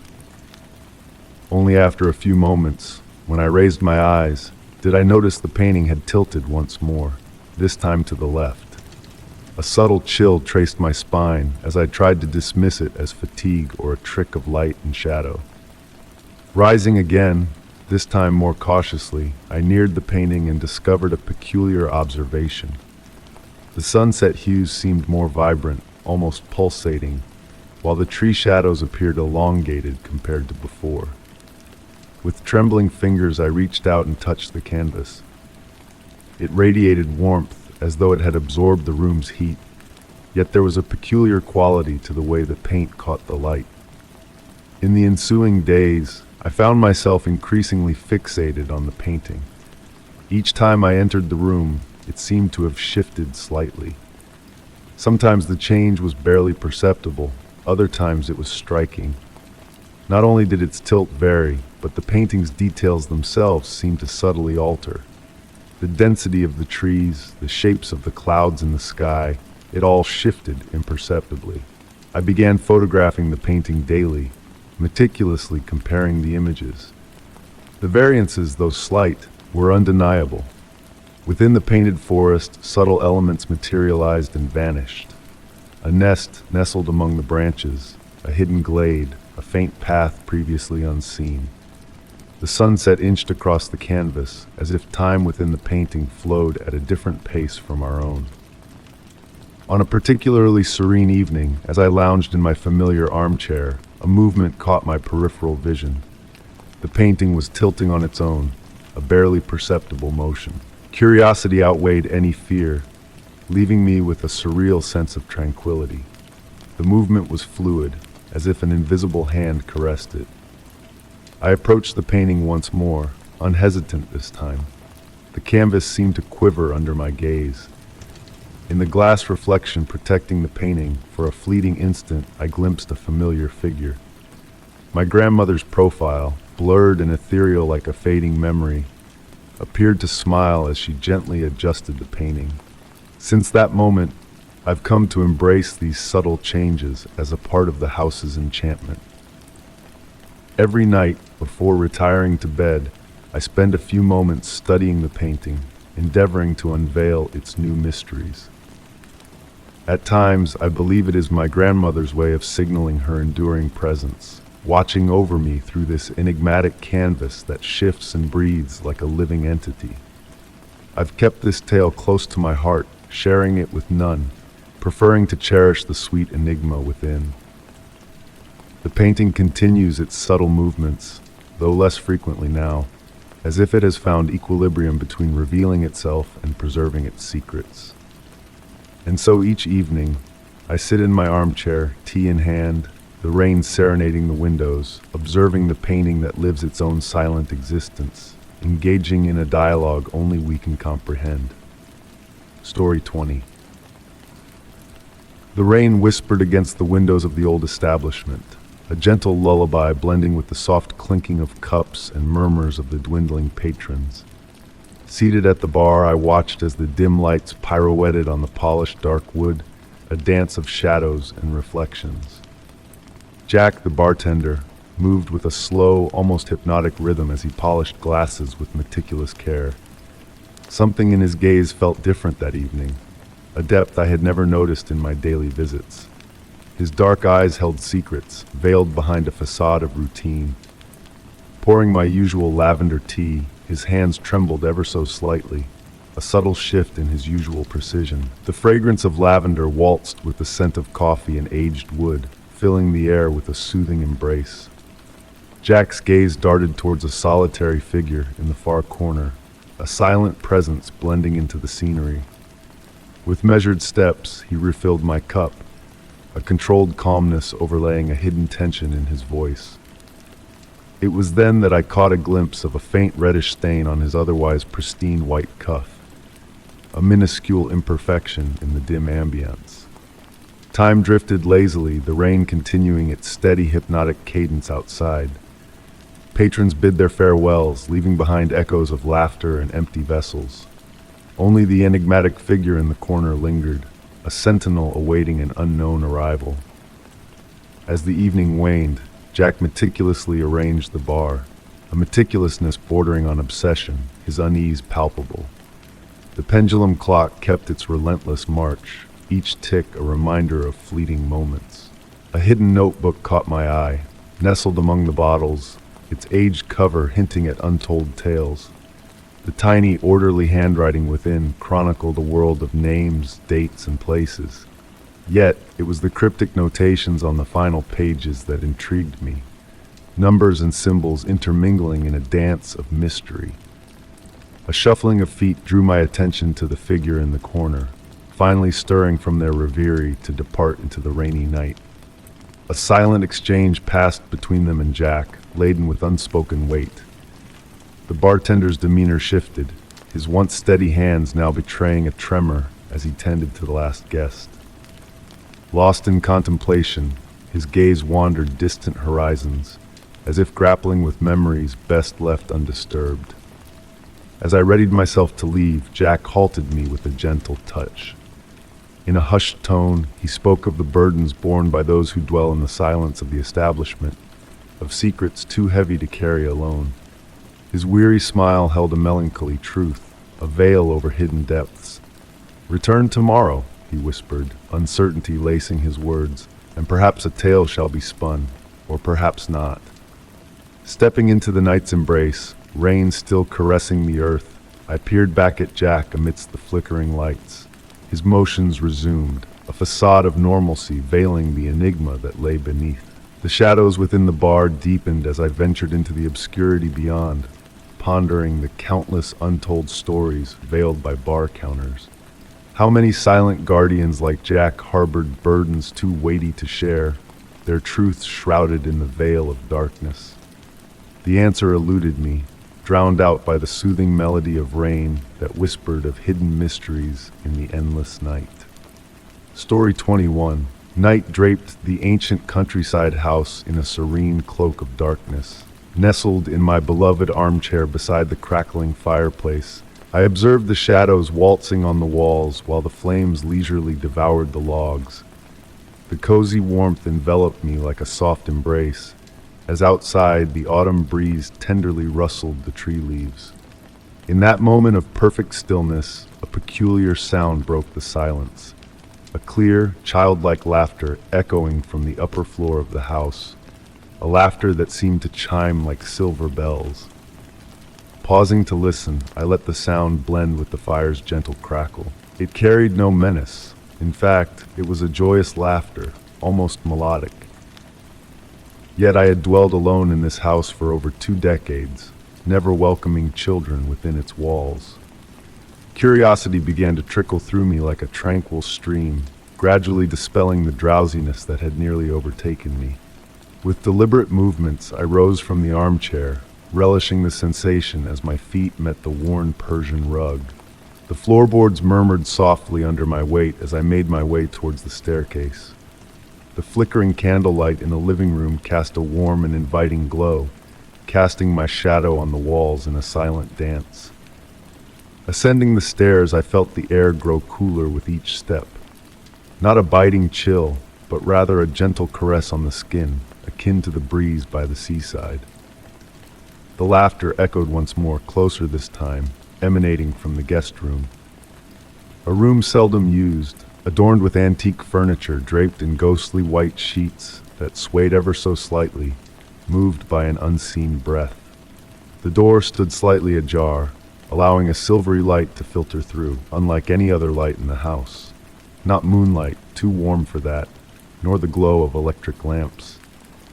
It was a different light, pulsating softly like a tranquil heartbeat.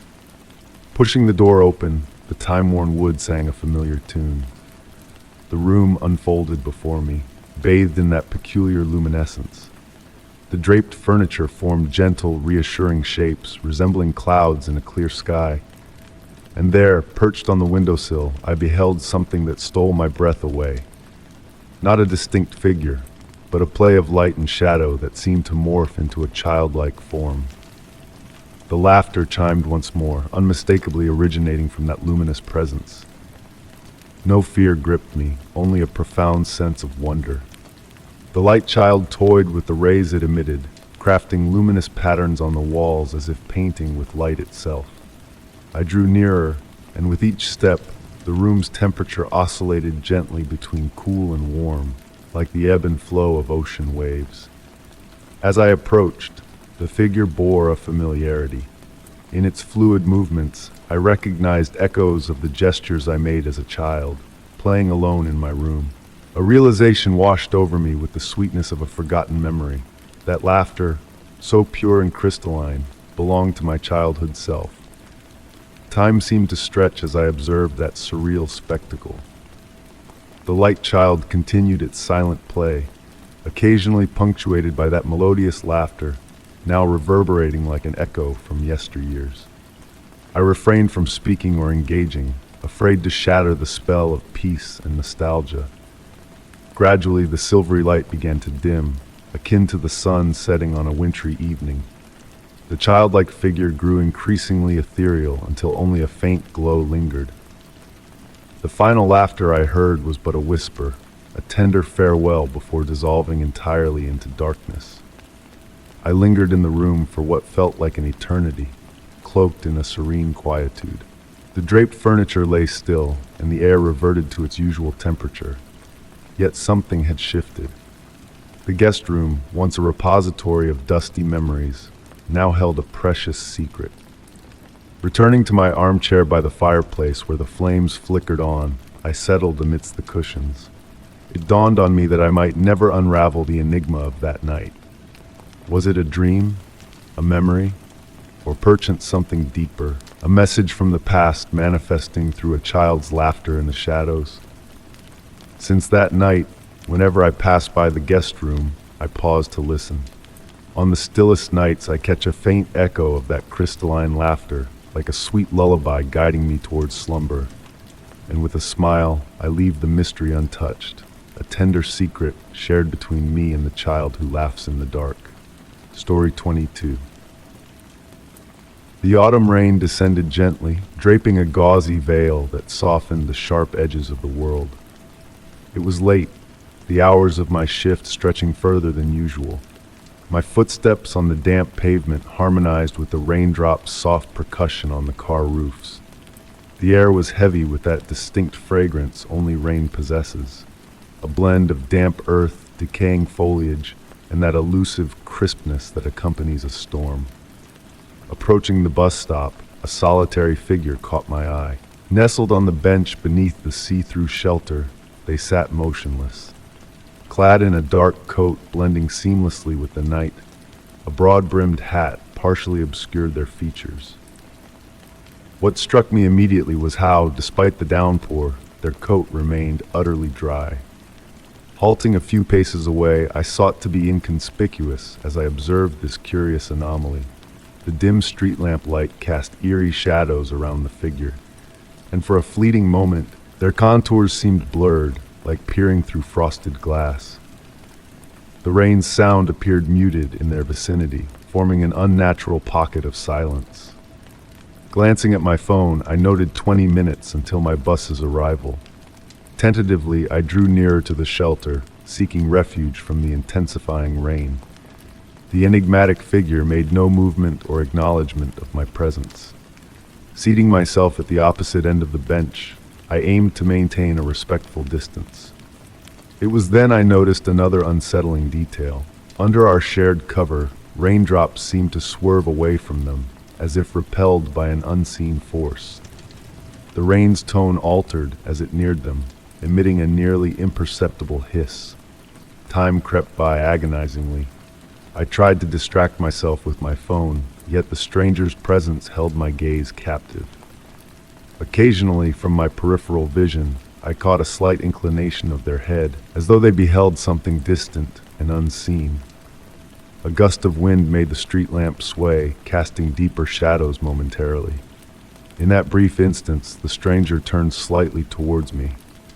Beneath the hat's brim, instead of eyes, I glimpsed two faint, moonlit points on still water. My heart thudded steadily, a blend of fear and curiosity anchoring me to my seat. The figure slowly shifted back, the moment ebbing like a tide receding. In the distance, the familiar bus's rumble shattered the silence. Its headlights pierced the darkness, elongating shadows on the rain-slick road. As the bus halted before us with a squeal of brakes, I rose swiftly. Glancing back at the bench, the stranger had vanished. No sound of movement or hint of footsteps lingered. They were simply gone. Boarding the bus with legs slightly trembling, I opted for a seat near the driver. Watching as the bus departed, I stole a glance through the misted window. The shelter stood empty, yet for an instant, I thought I saw a shadowy form dissipating into the rain, like smoke carried away on the breeze. In the ensuing days, whenever I frequented that stop on rainy nights, it felt altered. The street lamp's glow seemed dimmer. The rain's sound held a peculiar resonance, as if the very air retained the memory of that mysterious presence.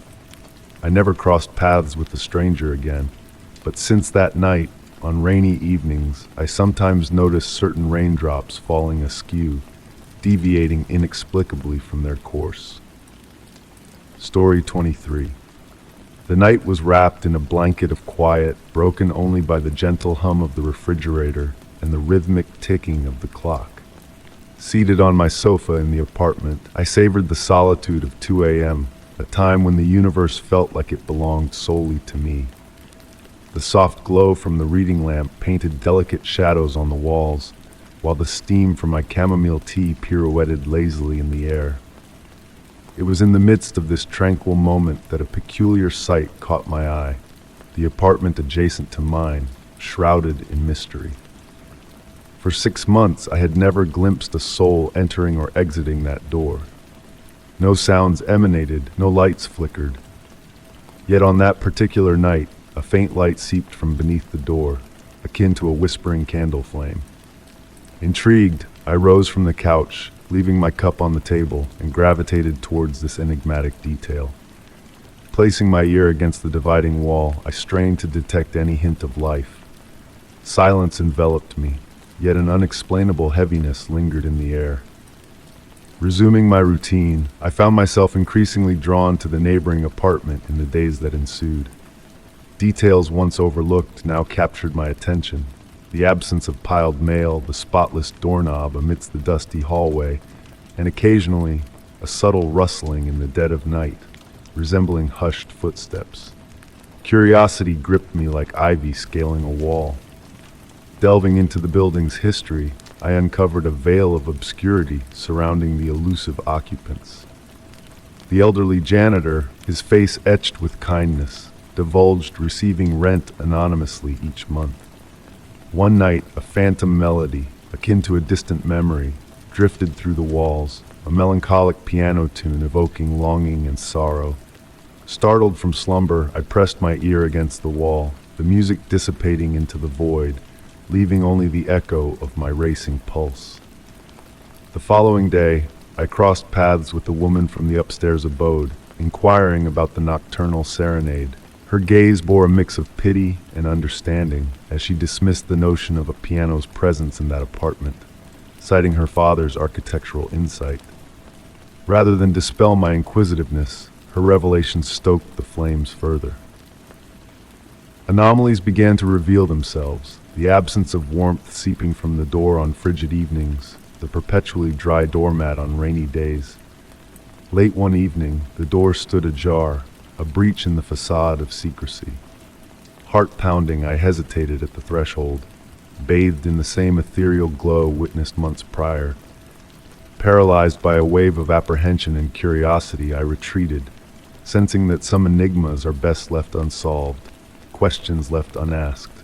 Returning to my sanctuary, I closed the door behind me. The following morning, the neighboring entrance was shut tight, concealing its mysteries once more. Since then, each night as I return late, I pause before that enigmatic door. Sometimes a distant melody lingers in the air, other times a flicker of light dances within. I have refrained from delving deeper into the enigma, choosing instead to embrace the unknown, finding solace in the silent presence beyond the divide. In a world fixated on explanations and categorizations, is there not a sense of solace in acknowledging that some realms evade our grasp? Story 24. The November breeze danced with the crisp leaves on the pathway as I gazed at the silhouette of the forsaken mansion against the somber sky. Dubbed the never-occupied house, though truth be told, it had housed a soul long ago. Yet the memory had faded into obscurity. Approaching the weathered gate, the chill of the wrought iron bars greeted my touch. The air carried a distinct fragrance of moss and damp stone. The neglected garden sprawled with unruly brambles and nettles, clawing their way up the weathered walls. Despite its neglect, the mansion exuded a wistful grace. Tasked as a real estate agent to evaluate the property, I ventured forth. The absentee owner, an elderly gentleman residing overseas, sought to part ways with the estate inherited from a distant kin. He had never stepped foot inside, keen on relinquishing the burden. As I traversed the garden, a peculiar sight unfolded. Amidst the overgrowth, faint pathways seemed recently trodden. A mystery lingered. Who ventured here when the neighbors attested to the contrary? With a soft creak, the front door yielded. A bluish haze enveloped the interior, seeping through the shutters. The air hung heavy with dust and the essence of aged wood. Each step reverberated on the creaking floor as I navigated the grand salon. Veiled by yellowed sheets, the furniture loomed like ghostly apparitions in the dimness. Enormous mirrors adorned the walls, casting ethereal reflections that seemed to stir within their clouded depths. Ascending the staircase, my grip clung to the polished wooden rail, imbued with the touch of generations. On the upper floor, a procession of closed doors lined the corridor. One by one, I unveiled the vacant rooms, capturing their essence for the appraisal. Yet the final door harbored a deviation. A feminine bedroom laid bare, a thin film of dust veiling every surface, yet disturbed. A silver brush and dark tresses lay untouched by time, a hint of recent presence. A peculiar unease gripped me as I beheld the pristine bedspread, subtly indented as if someone had lingered. A movement in the mirror momentarily caught my eye. A fleeting female figure seated on the bed. Whirling around, the room stood empty, yet the spectral presence lingered. Descending the stairs hastened by a newfound urgency, the shifting light cast deeper shadows within the salon. The mirrors seemed to scrutinize my departure. A faint hum resonated from above, an ancient melody suffused with melancholy. Pausing with a hand on the door handle, the faint strain teetered between reality and imagination. Exiting, the tranquil garden enveloped me, the wind now hushed. Glancing back at the mansion, a pale glow flickered behind an upstairs window before vanishing. In the ensuing days, I meticulously compiled my report, detailing the property's state, renovations required, and potential value. Omitting the enigmatic hair and haunting melody, I inscribed a cryptic note. The property possesses a distinctive allure that may captivate a discerning buyer. The house lingered on the market, a silent sentinel of memories. Each glimpse past the rusted gate hinted at a spectral figure traversing the upper chambers, as if awaiting a long-lost companion. Perhaps the enigma of the never-inhabited house lay not in its abandonment, but in the eternal occupancy by a solitary soul. Story 25. The rain softly tapped against the windows of my study, creating a soothing melody that mingled with the crackling of the fireplace. Nestled in my favorite armchair, I gazed absent-mindedly at the recent addition on the wall, an ancient painting portraying an autumn scene. Discovered in a quaint antique shop, its warm hues and enigmatic aura had drawn me in. The golden frame, weathered by time, shimmered in the flickering firelight, casting dancing reflections on the walls. On that particular evening, as the storm outside intensified, I noticed a peculiar anomaly within the painting. The painted leaves appeared to sway gently, as if brushed by an unseen breeze. Initially, I attributed it to the play of shadows from the fire, but the longer I observed, the more apparent it became that something was amiss. The colors seemed richer, more vibrant than I recalled. The path meandering through the painting, once obscured by trees, now appeared elongated and more sinuous, as if extending beyond the confines of the canvas. Rising slowly from the armchair, I drew nearer to the painting. An unusual coolness enveloped the air around it, contrasting sharply with the fireplace's warmth. Running my fingers delicately across the canvas, I encountered a texture unlike that of an oil painting, smooth, almost silky. A faint aroma of damp earth and wet leaves wafted from the frame, so lifelike it blurred the lines of reality. While pondering these discordant details, movement in the painting's upper corner seized my attention. Amidst the branches of an ancient tree, something stirred.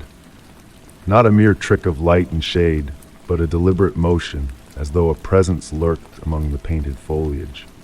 My pulse quickened, not from fear, but from an escalating sense of intrigue. Stepping back, I endeavored to gain a clearer view. It was then that I discerned a shift in the brushstrokes, forging new pathways and forms in the landscape. The trees swayed gently, as if swayed by an unseen zephyr. In the distance, where fog had veiled the horizon, the outline of a structure materialized, a diminutive building taking shape. The rain's cadence outside transformed into a hushed whisper, harmonizing with the painting's movements. Reclining in the armchair, I became wholly engrossed in the spectacle unfolding before me. The room expanded, as if the painting were breaching its boundaries into the tangible world. Through the night, the painting underwent a gradual metamorphosis. Autumnal hues intensified and waned in a hypnotic cycle, casting shades hitherto unseen. The distant structure grew more distinct, a stone dwelling, its chimney emitting wisps of smoke, windows aglow with a golden hue. I pondered whether inhabitants dwelt within that painted abode, and if they glimpsed me, seated in my armchair, peering through that enchanted window, masquerading as a painting. Curiously, the notion did not unsettle me. Instead, I felt a profound tranquility, as though I had stumbled upon a hidden passage where reality and fantasy intertwined seamlessly. The hours slipped by, and the painting continued to unveil its secrets patiently. At times, I fancied I saw silhouettes traversing the path, only for them to dissolve like mist upon scrutiny. As dawn tinged the sky with rosy hues, the painting gradually reverted to its original state. The leaves stilled, colors settled, and the distant dwelling vanished into the morning mist. Only the lingering fragrance of damp leaves bore witness to the nocturnal revelations. Since that night, I have sat in my armchair each evening, gazing at the painting, awaiting patiently. Sometimes it divulges its mysteries. Other times it remains silent like any ordinary artwork.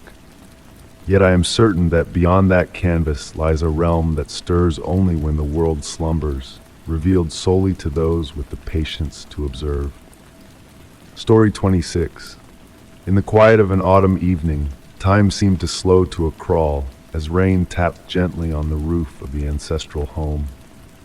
Nestled in my cherished armchair, I observed the gentle glow cast by the floor lamp bequeathed to me by my grandfather.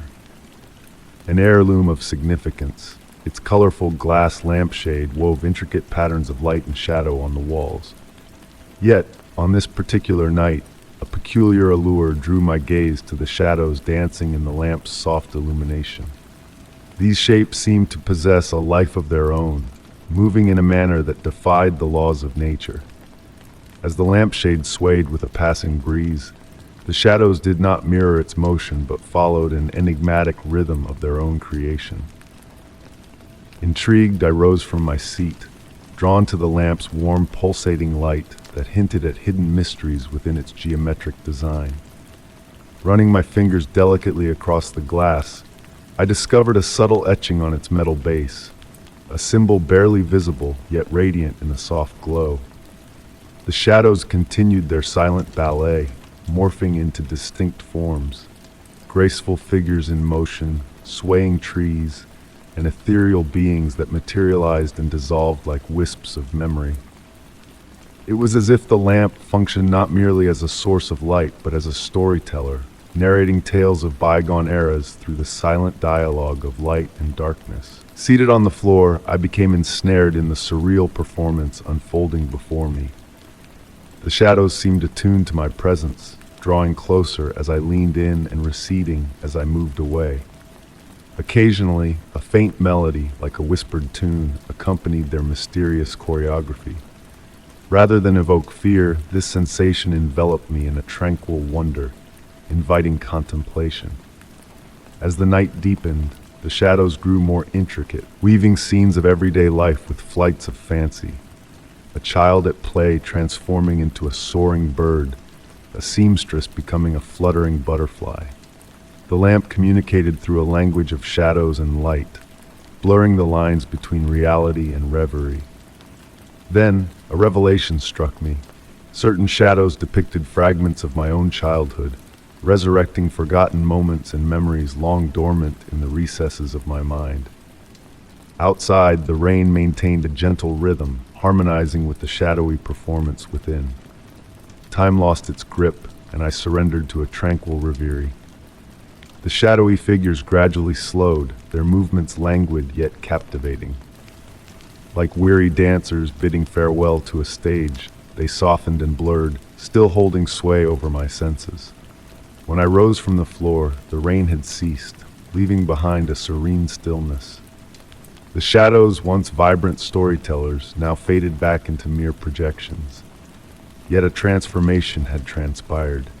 Gazing at the antique lamp, I realized it held untold stories within its luminous depths.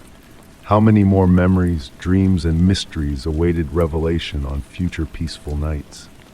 Drifting toward slumber on the couch, bathed in the gentle light, I caught a final glimpse of a shadow on the wall, a fleeting vision of my grandfather's smiling figure. Perhaps some mysteries, I mused in my last waking moments, are meant to be cherished rather than deciphered. Story 27. The night held its breath, a symphony of soft sounds harmonizing with the gentle rhythm of raindrops serenading the roof. A sudden awakening in the dead of night, a familiar yet unfamiliar sensation enveloped me. A mysterious object lay on the nightstand, bathed in the ethereal glow of the moon filtering through the curtains. An ancient brass key, adorned with intricate designs that whispered of forgotten tales. Its touch sent a chill down my spine, its weight heavier than expected, carrying the weight of time in its weathered patina. As I beheld the key in the dim light, its enigmatic design captivated me.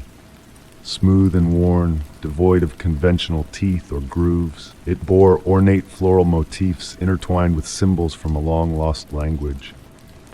Compelled by an inexplicable urge, I rose from the bed, drawn into the night's enigmatic embrace. The house, draped in shadows, seemed to morph, revealing hidden dimensions under the moon's watchful gaze. Guided by the key's subtle azure glow, I ventured through the silent corridors, the wooden floor murmuring beneath my hesitant steps. The air carried whispers of antiquity, a blend of aged wood and yellowed parchment. At each door I hesitated, the key's presence eliciting a mysterious resonance that stirred the depths of my soul. Though it didn't fit any lock, it hummed with a silent energy, reacting to the unseen. It was in my study that the key's true purpose revealed itself. The ancestral bookcase, a relic of bygone eras, hummed in harmony with the key's pulsating light. As I traced the key along its edges, a hidden melody resonated, reverberating through the room like a secret song. The key's vibrations intensified, the wood responding in kind, as if recognizing a long-forgotten melody. A moment of truth unfolded as time slowed to a crawl. The air thickened with ancient whispers, shadows dancing with a life of their own. The key's glow pulsed in synchrony with a hidden cadence, unveiling intricate patterns etched into the bookcase's heart. Driven by instinct, I pressed the key against the central panel.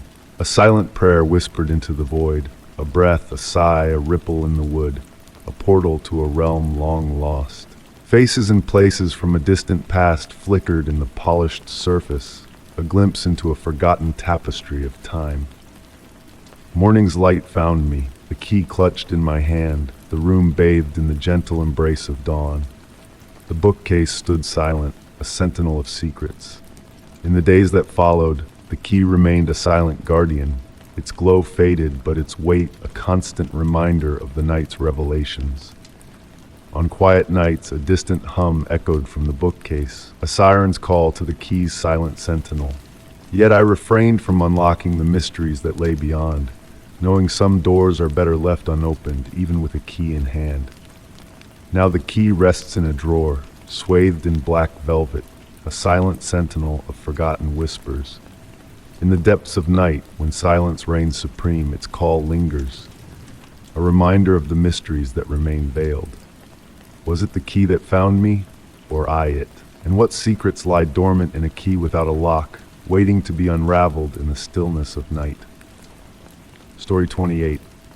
The weariness of a long day's labor clung to me as I entered my sanctuary, the study. The gentle amber glow of the desk lamp painted soft shadows on the walls, adorned with shelves overflowing with volumes of wisdom.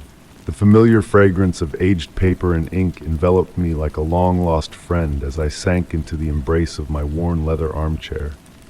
There, on the gleaming wooden surface, lay my cherished old diary, a relic from my grandmother, its weathered brown cover and yellowed pages holding my deepest secrets. As my fingers traced the cover, a peculiar sight met my eyes. The last page was no longer bare. A script, elegant and foreign to my own, adorned the page with words unknown to me. The ink, still wet, seemed to glisten as if the writer had just set down their pen. Intrigued, I drew nearer, my breath slowing to match the rhythm of the mysterious prose. The words painted a scene of an autumn evening, mirroring the very room I found myself in, raindrops tapping gently on the window, a hypnotic melody weaving through the air, and shadows dancing in the flickering lamplight. Spellbound, I delved deeper into the narrative that seemed to anticipate my every move. Curiosity urged him to turn the page, the script urged, and as if compelled by an unseen force, my hand obeyed, revealing fresh words materializing before my eyes, as if guided by an invisible hand. The ink flowed effortlessly, capturing the sensations that coursed through me. The warmth of the lamp, the weight of my breath, the chill down my spine, all detailed with uncanny accuracy. Rising from my seat, I found myself unable to tear my gaze from the pages that continued to fill with this enigmatic script. The sentences now described books on the shelves, titles unfamiliar yet unmistakably present in my sanctuary. The writing unfolded with a mesmerizing rhythm, like the pendulum of a clock in a room trapped in silence. Seated on the couch, I watched as the diary remained open on the desk, its pages gently turning as if guided by an unseen hand. The rain outside intensified, cocooning me in a barrier of sound, isolating me in a world of mystery and wonder. The room seemed to shift, growing warmer and more inviting, as if the enigma unfolding had carved out a realm separate from reality itself. Closing my eyes, I surrendered to the soothing symphony of raindrops. When I opened them, the diary remained, yet the words had transformed, delving into memories long forgotten, moments shielded from prying eyes. Approaching the desk once more, each step deliberate, the script evolved into a dialogue, a communion of past and present. The evening waned, and with it blossomed a sense of revelation, not of fear but of a quiet curiosity mingled with a profound peace. Each word unveiled on the page felt like a step towards an understanding just beyond reach. As the clock chimed midnight, I realized hours had slipped away in silent conversation with the diary. The final words etched on the page, simple yet enigmatic, lingered in the air. Some mysteries don't need solving to be understood. Gently I closed the diary, the leather cover familiar beneath my touch. Outside, the rain whispered its lullaby, no longer a mere backdrop but a companion in the night. Would the words endure till morning, I wondered, or fade like a dream upon waking? Retreating to bed, I stole one last glance at the study. The diary lay undisturbed, yet a change had taken root within me. Not in the tangible world, but in the depths of my being. It felt as though those self-scripting pages had unveiled a path to a truth not yet defined. Night draped the study in its velvety silence, the lamp's amber glow a silent sentinel to a mystery that may forever elude explanation. Closing the door, I pondered. Perhaps therein lay the essence. Some mysteries are more precious when left unsolved.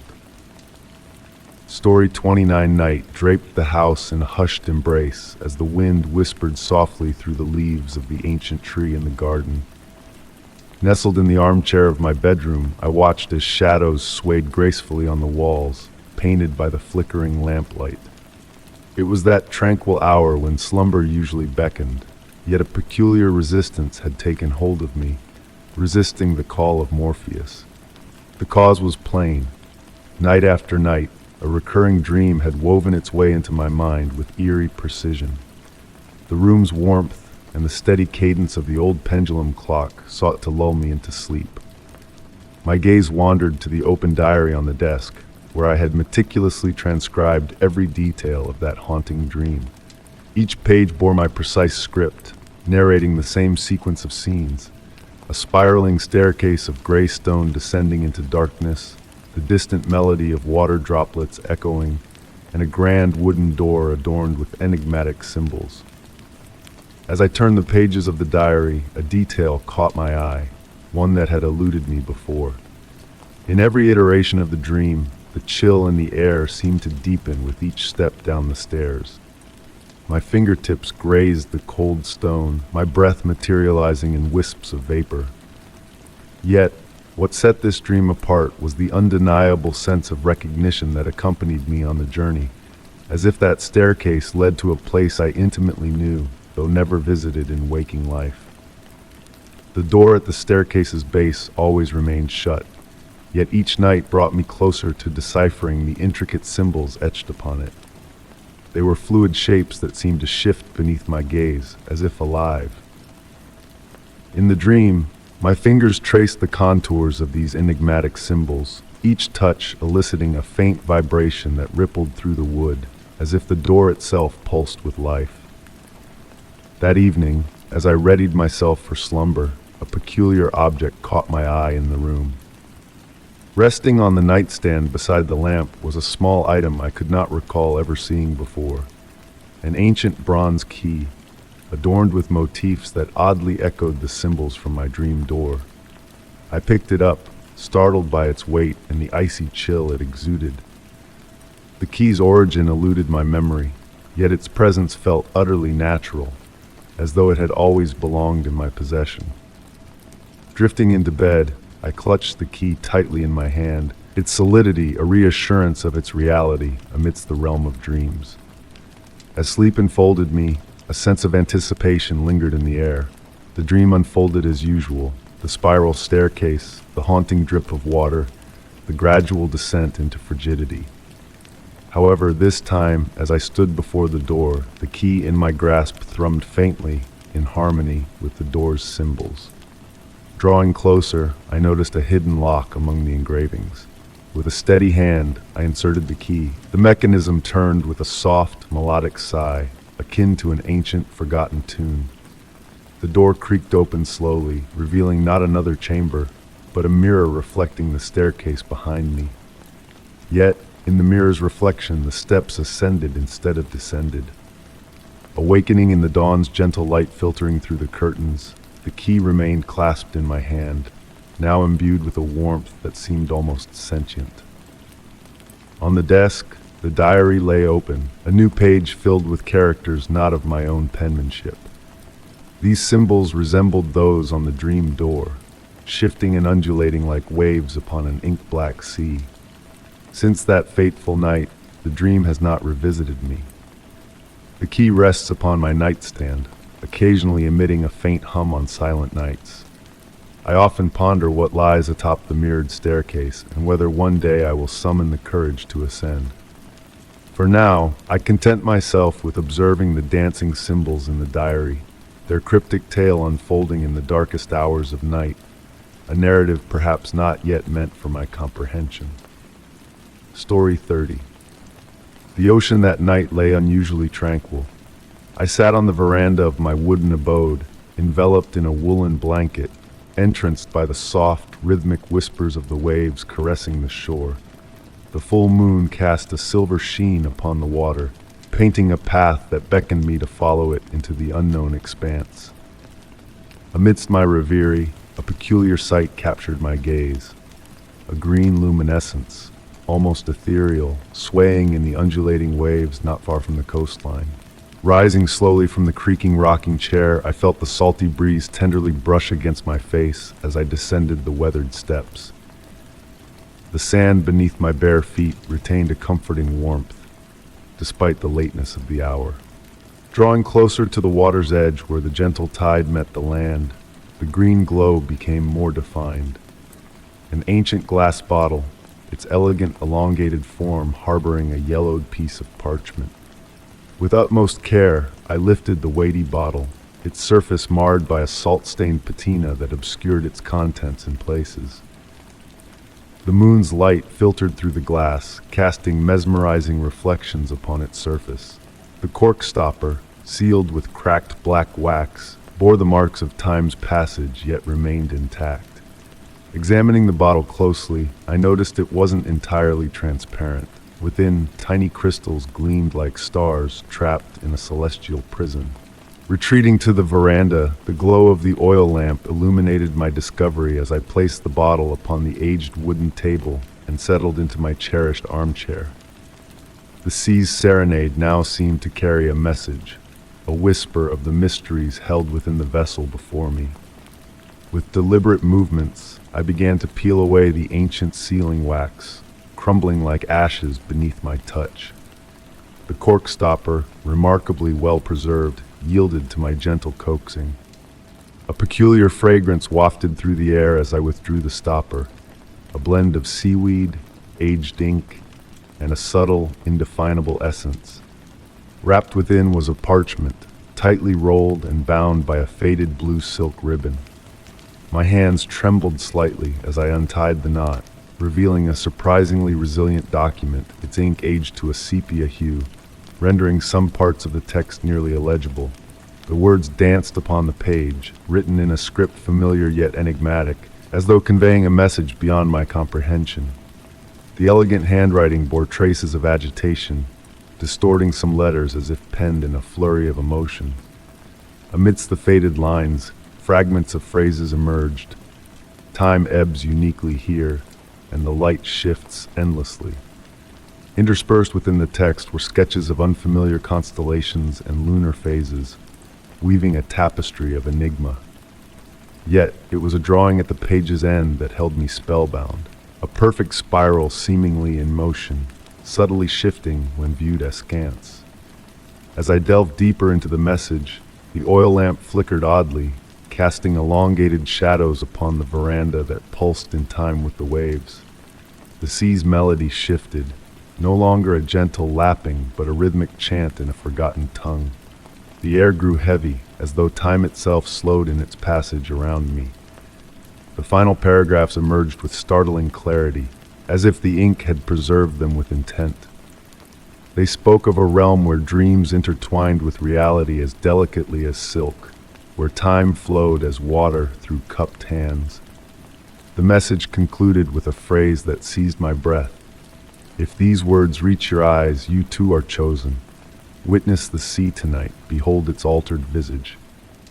Lifting my gaze from the parchment, I beheld a moon grown larger, its reflection upon the water transformed into a geometric wonder. The bottle on the table shimmered with that same mysterious green light, pulsating rhythmically like a slumbering heart. Gently re-rolling the message and returning it to its glass confines, I left the cork aside. Peering toward the horizon, I pondered if others had unearthed similar vessels, if they too had felt the silent beckoning of the sea. The night flowed onward in hushed tranquility, yet a shift had occurred. Perhaps it was the way the stars mirrored upon the water's surface. Or perhaps it was the alteration within myself, perceiving the world through a new lens. I remained on the veranda until dawn, listening to the sea's murmurs hinting at age-old secrets. The bottle lingered upon the table, its green radiance waning with the rising sun. Uncertain if I would ever decipher the message's true meaning, I sensed a transformation within me that night. On full moon evenings, a glimpse of that spectral green glow still dances among the waves, an invitation to explore mysteries that may be best left entombed in the ocean's depths. Story 31. The first time I noticed the phenomenon was on a tranquil autumn evening. Nestled in my study, engrossed in the pages of an ancient tome, a shift in the natural light filtering through the window caught my attention. The dimming was peculiar, a gradual descent into darkness that defied the setting sun's lingering glow. Raising my gaze, I beheld a sight beyond belief. The sky above my dwelling was slowly cloaking itself in shadows, while the world outside remained bathed in the warm embrace of dusk. A subtle yet unmistakable contrast unfolded before me, as if an unseen veil had chosen to linger solely above my roof. The scent of damp earth and fallen leaves wafted through the air, accompanied by a gentle breeze that set the lace curtains to a graceful dance. Their soft rustling wove a hypnotic melody, a soothing soundtrack to this enigmatic spectacle of nature. In the days that followed, the phenomenon persisted without fail. Each evening, as the sun descended towards the horizon, that segment of sky above my abode would adopt darker hues compared to the rest of the expanse. It was as though a patch of the heavens had been brushed with strokes of gray and midnight blue, creating a surreal juxtaposition against the vibrant azure backdrop. I found myself captivated by this nightly display, ensconced in the embrace of an old velvet armchair by the window. The aged wooden floor whispered beneath my shifting weight as I tracked the progression of this celestial anomaly. The room's atmosphere grew cooler, a delicate mist forming on the window panes and crafting abstract patterns that danced alongside the shadows. One day, amidst my contemplation of this mystery, a new revelation dawned upon me. Amidst the darkened canvas above, tiny points of light flickered into existence and then vanished, akin to stars that chose to shimmer solely for my eyes. Their erratic dance lacked a discernible pattern, yet held a mesmerizing quality, almost akin to a celestial ballet. The house's silence seemed to amplify their presence, while the rhythmic ticking of the hallway clock appeared to harmonize with their movements. As weeks slipped by, subtle changes began to manifest within the confines of my home in response to this phenomenon. The antique mirrors reflected a softer, more embracing light, shadows elongated in peculiar formations reminiscent of ancient symbols, and the window plants flourished with added vibrancy during these moments of selective darkness. One evening, as I sat in my study, a gentle caress brushed my shoulder, a whisper of a touch carried on the breeze. Startled, I turned, but of course found no one there. The fragrant blend of aged books and weathered wood hung heavier in the air, and for a fleeting moment, time seemed to stand still. The clock's ticking persisted, though its chime felt distant, as if echoing from a faraway realm. I commenced a diary to chronicle these occurrences, meticulously recording every nuance in the ebb and flow of darkness and the accompanying phenomena. Pages filled with intricate depictions of shifting light, dancing shadows, and the subtle vibrations that seemed to permeate the air. My script evolved, growing more graceful and fluid during these episodes, as though guided by a gentle, enigmatic force. On the quietest nights, a melody seemed to emanate from that darkened patch of sky, indescribable in words but resonating within me, a cosmic lullaby embraced by the house alone. With time, I embraced this enigma rather than fearing it. My dwelling had transformed into a conduit between the mundane and the profound, a sanctuary where light and shadow intertwined in a perpetual ballet.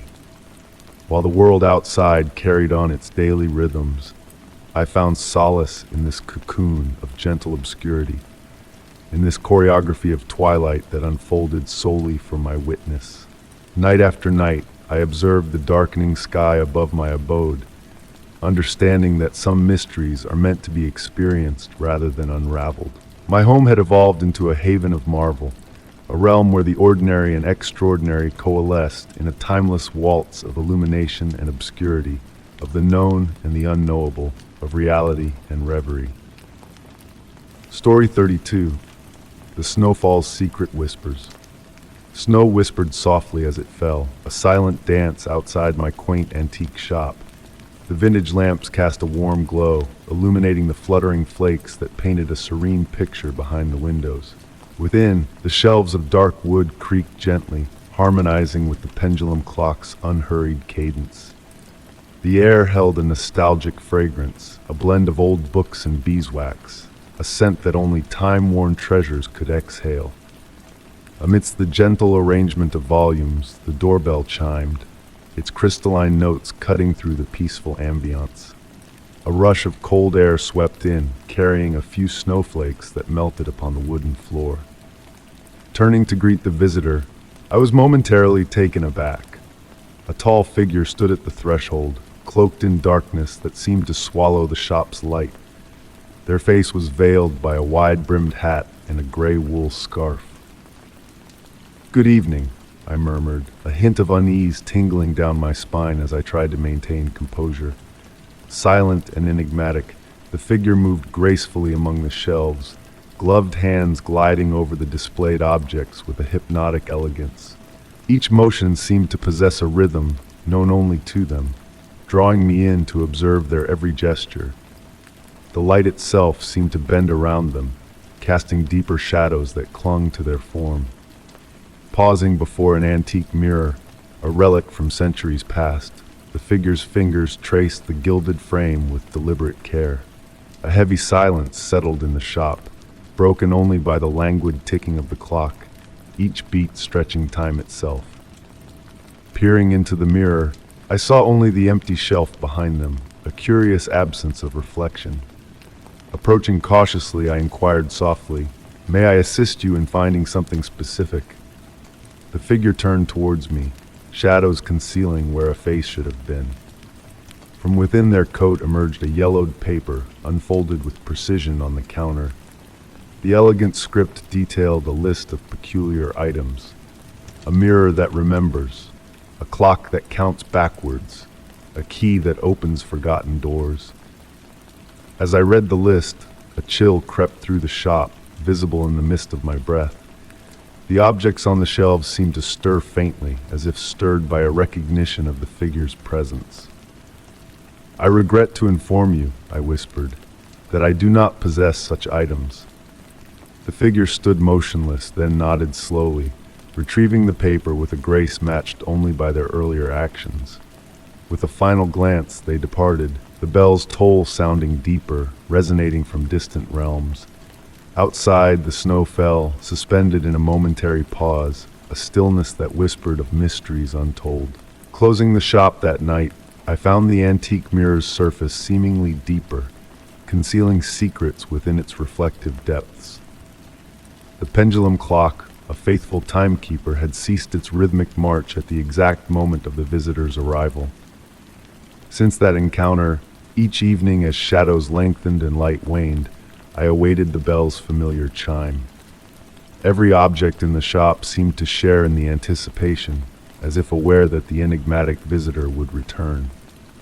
In an antique shop where stories linger in every corner, perhaps some objects await their tale's commencement. And so, as the night descends and whispers of the past echo through time, I remain vigilant, knowing that the silent snowfall carries secrets only the ancient treasures can decipher. Story 33. The doorbell remained silent on that autumn afternoon, disrupted only by a delicate knock, as light as a moth's wings brushing against glass. Wrapped in a cozy blanket, I sat reading on the couch, lulled by the gentle rain tapping on the window, creating a soothing melody. Rising slowly, I attributed the soft knock to the wind's playful dance outside. Upon opening the door, No soul greeted me, just a perfectly squared brown package resting at the threshold. An unexpected arrival, devoid of labels or addresses, bearing only my name inscribed in elegant, ancient calligraphy as if penned with black ink. The cardboard felt smooth and dry to the touch, defying the relentless rain. Curious, I brought it inside, the silence now deeper, interrupted solely by the pendulum clock's ticking and the rain's soft background symphony. Seated once more, I scrutinized the package, noting its flawless edges, devoid of tape or visible openings, as if crafted by a master of origami. A faint fragrance wafted from within, elusive yet faintly reminiscent of aged books, black tea, and sandalwood. Cradling it in my lap, I sensed a subtle movement, akin to the air itself dancing within, creating imperceptible currents. As daylight waned, casting elongated shadows across the room, I eschewed artificial light, allowing the natural twilight to envelop me in its gentle embrace. The package seemed to possess a unique quality, absorbing light in a mesmerizing manner, as if its surface held secrets of reflection. After moments of contemplation, I endeavored to unveil its contents, tracing the edges with my fingertips. To my surprise, the cardboard emitted warmth in sporadic patches, following an enigmatic pattern. As I pondered the mystery, a distant memory surfaced, a hazy recollection of a similar package from my childhood, devoid of labels, bearing only a familiar name in that same elegant script. Rainfall intensified slightly, echoing the warmth patterns on the package's surface, prompting me to question the significance of these synchronicities. Lost in thought, the room's temperature shifted imperceptibly, reaching a state of tranquil equilibrium, the scent mingling with the rain's earthy aroma. Astonishingly, my touch left faint, luminous imprints on the cardboard, ephemeral glows that flickered before vanishing, like fleeting stars in the night sky. When I raised my gaze, dusk had descended, casting a bluish hue upon the room, with the package emitting a subtle, almost ethereal glow. Opting to postpone unraveling its secrets, I placed it on the coffee table and illuminated the room with a lamp, restoring normalcy to the package's appearance. In the ensuing days, the enigmatic parcel remained on the table, occasionally revealing a faint glow at twilight, accompanied by the subtle dance of unseen movements and evolving scents. The mystery persisted, shrouded in familiarity, yet elusive in its essence. The true magic lay not in its contents, but in the enigma it embodied, a mystery not meant to be solved, but to be savored. To this day, as autumn rain serenades the windows, my thoughts drift to that mysterious package, its silent presence lingering in my mind. I muse on the notion that perhaps elsewhere in another abode, someone else contemplates a similar package bearing their name in that elegant script, pondering whether to unveil its secrets or let the mystery endure undisturbed. Story 34. The rain cascaded down with a mesmerizing cadence on the rooftop, crafting a natural symphony that serenaded the stillness of the night. Nestled in my cherished armchair, cradling a cup of now chilled chamomile tea, I found myself idly entranced by the soothing harmonies of the rainfall when a peculiar sensation drew my focus. Amidst the rhythmic pitter-patter of the rain, a subtle, almost elusive sound emerged. Delicate footsteps that appeared to originate from the depths of the basement. Initially, I dismissed it as the routine settling of the aging house. Older abodes possess a language of their own, a method of communication through gentle creaks and murmurs. My dwelling was no exception, particularly on damp nights when the wooden structure swelled ever so slightly. Yet there was an unfamiliar quality to the manner in which those sounds materialized this time, as though they adhered to a deliberate pattern, a tempo that uncannily resembled human steps. With deliberate movements, I rose from my seat, setting the cup down on the petite table adjacent. The wooden floor beneath my feet exuded a faint warmth, residual heat from the day's fading fire. Advancing towards the basement entrance, I discerned a gradual chill pervading the air, as if an icy draft ascended from the stairwell. The brass knob felt surprisingly cold to the touch, and as I twisted it, the mechanism emitted a resounding click that reverberated in the hush of the house. The staircase descending into darkness was veiled in obscurity, punctuated solely by a meager bluish glow filtering through the diminutive skylight above. Step by cautious step, I descended, my own footfalls blending with the enigmatic ones that had seized my attention earlier. The distinctive aroma of the basement, a blend of aged timber, musty soil, and an indefinable essence, grew more potent with each descent. In the basement, shadows waltzed across the walls whenever lightning momentarily illuminated the skylight. Laden shelves adorned with antiquities cast distorted silhouettes that appeared to sway in tune with the rain's rhythm. It was then that my gaze alighted upon an anomaly. Imprinted on the dusty floor were footprints. These were no ordinary footprints. Rather, they resembled faint, moisture-laden imprints, as though an individual with damp soles had wandered in circles at the room's center. Approaching the footprints with deliberation, I endeavored to decipher their origins. The skylight remained intact, and there were no indications of water seepage. While scrutinizing these enigmatic tracks, a flicker of movement in the shadowed recesses seized my attention. In the darkest corner of the basement, where light dared not venture, an indiscernible entity seemed to stir languidly. My heartbeat quickened ever so slightly, not born of fear but rather a blend of curiosity and an inexplicable sense of recognition. Nearing the obscure corner, the air turned even colder. The echoes of footsteps I had perceived from above resurfaced, yet this time it was evident they emanated from all directions, as if an unseen presence traversed every nook of the chamber concurrently. In that moment of realization, a peculiar truth dawned upon me. The footprints on the floor were not haphazardly strewn. They delineated a meticulous pattern, a spiral converging towards the room's center. Tracing this spiral trajectory with intent eyes, I observed that the freshest imprints, those nearest to the core, remained damp as if freshly etched. Immobile, I stood transfixed for what felt like an eternity, watching as these traces gradually dissipated, evaporating into the brisk basement atmosphere.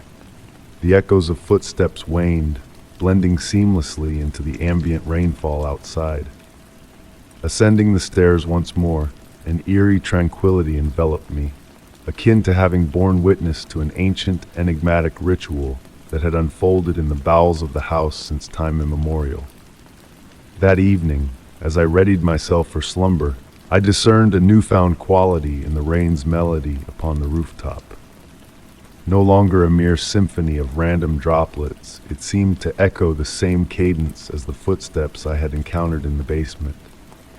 Drifting into sleep with that melodic lullaby in my ears, I pondered whether the footsteps would return on the morrow, and if, on that occasion, I would summon the courage to await their source, unveiling the mystery shrouded within the dust-laden footprints.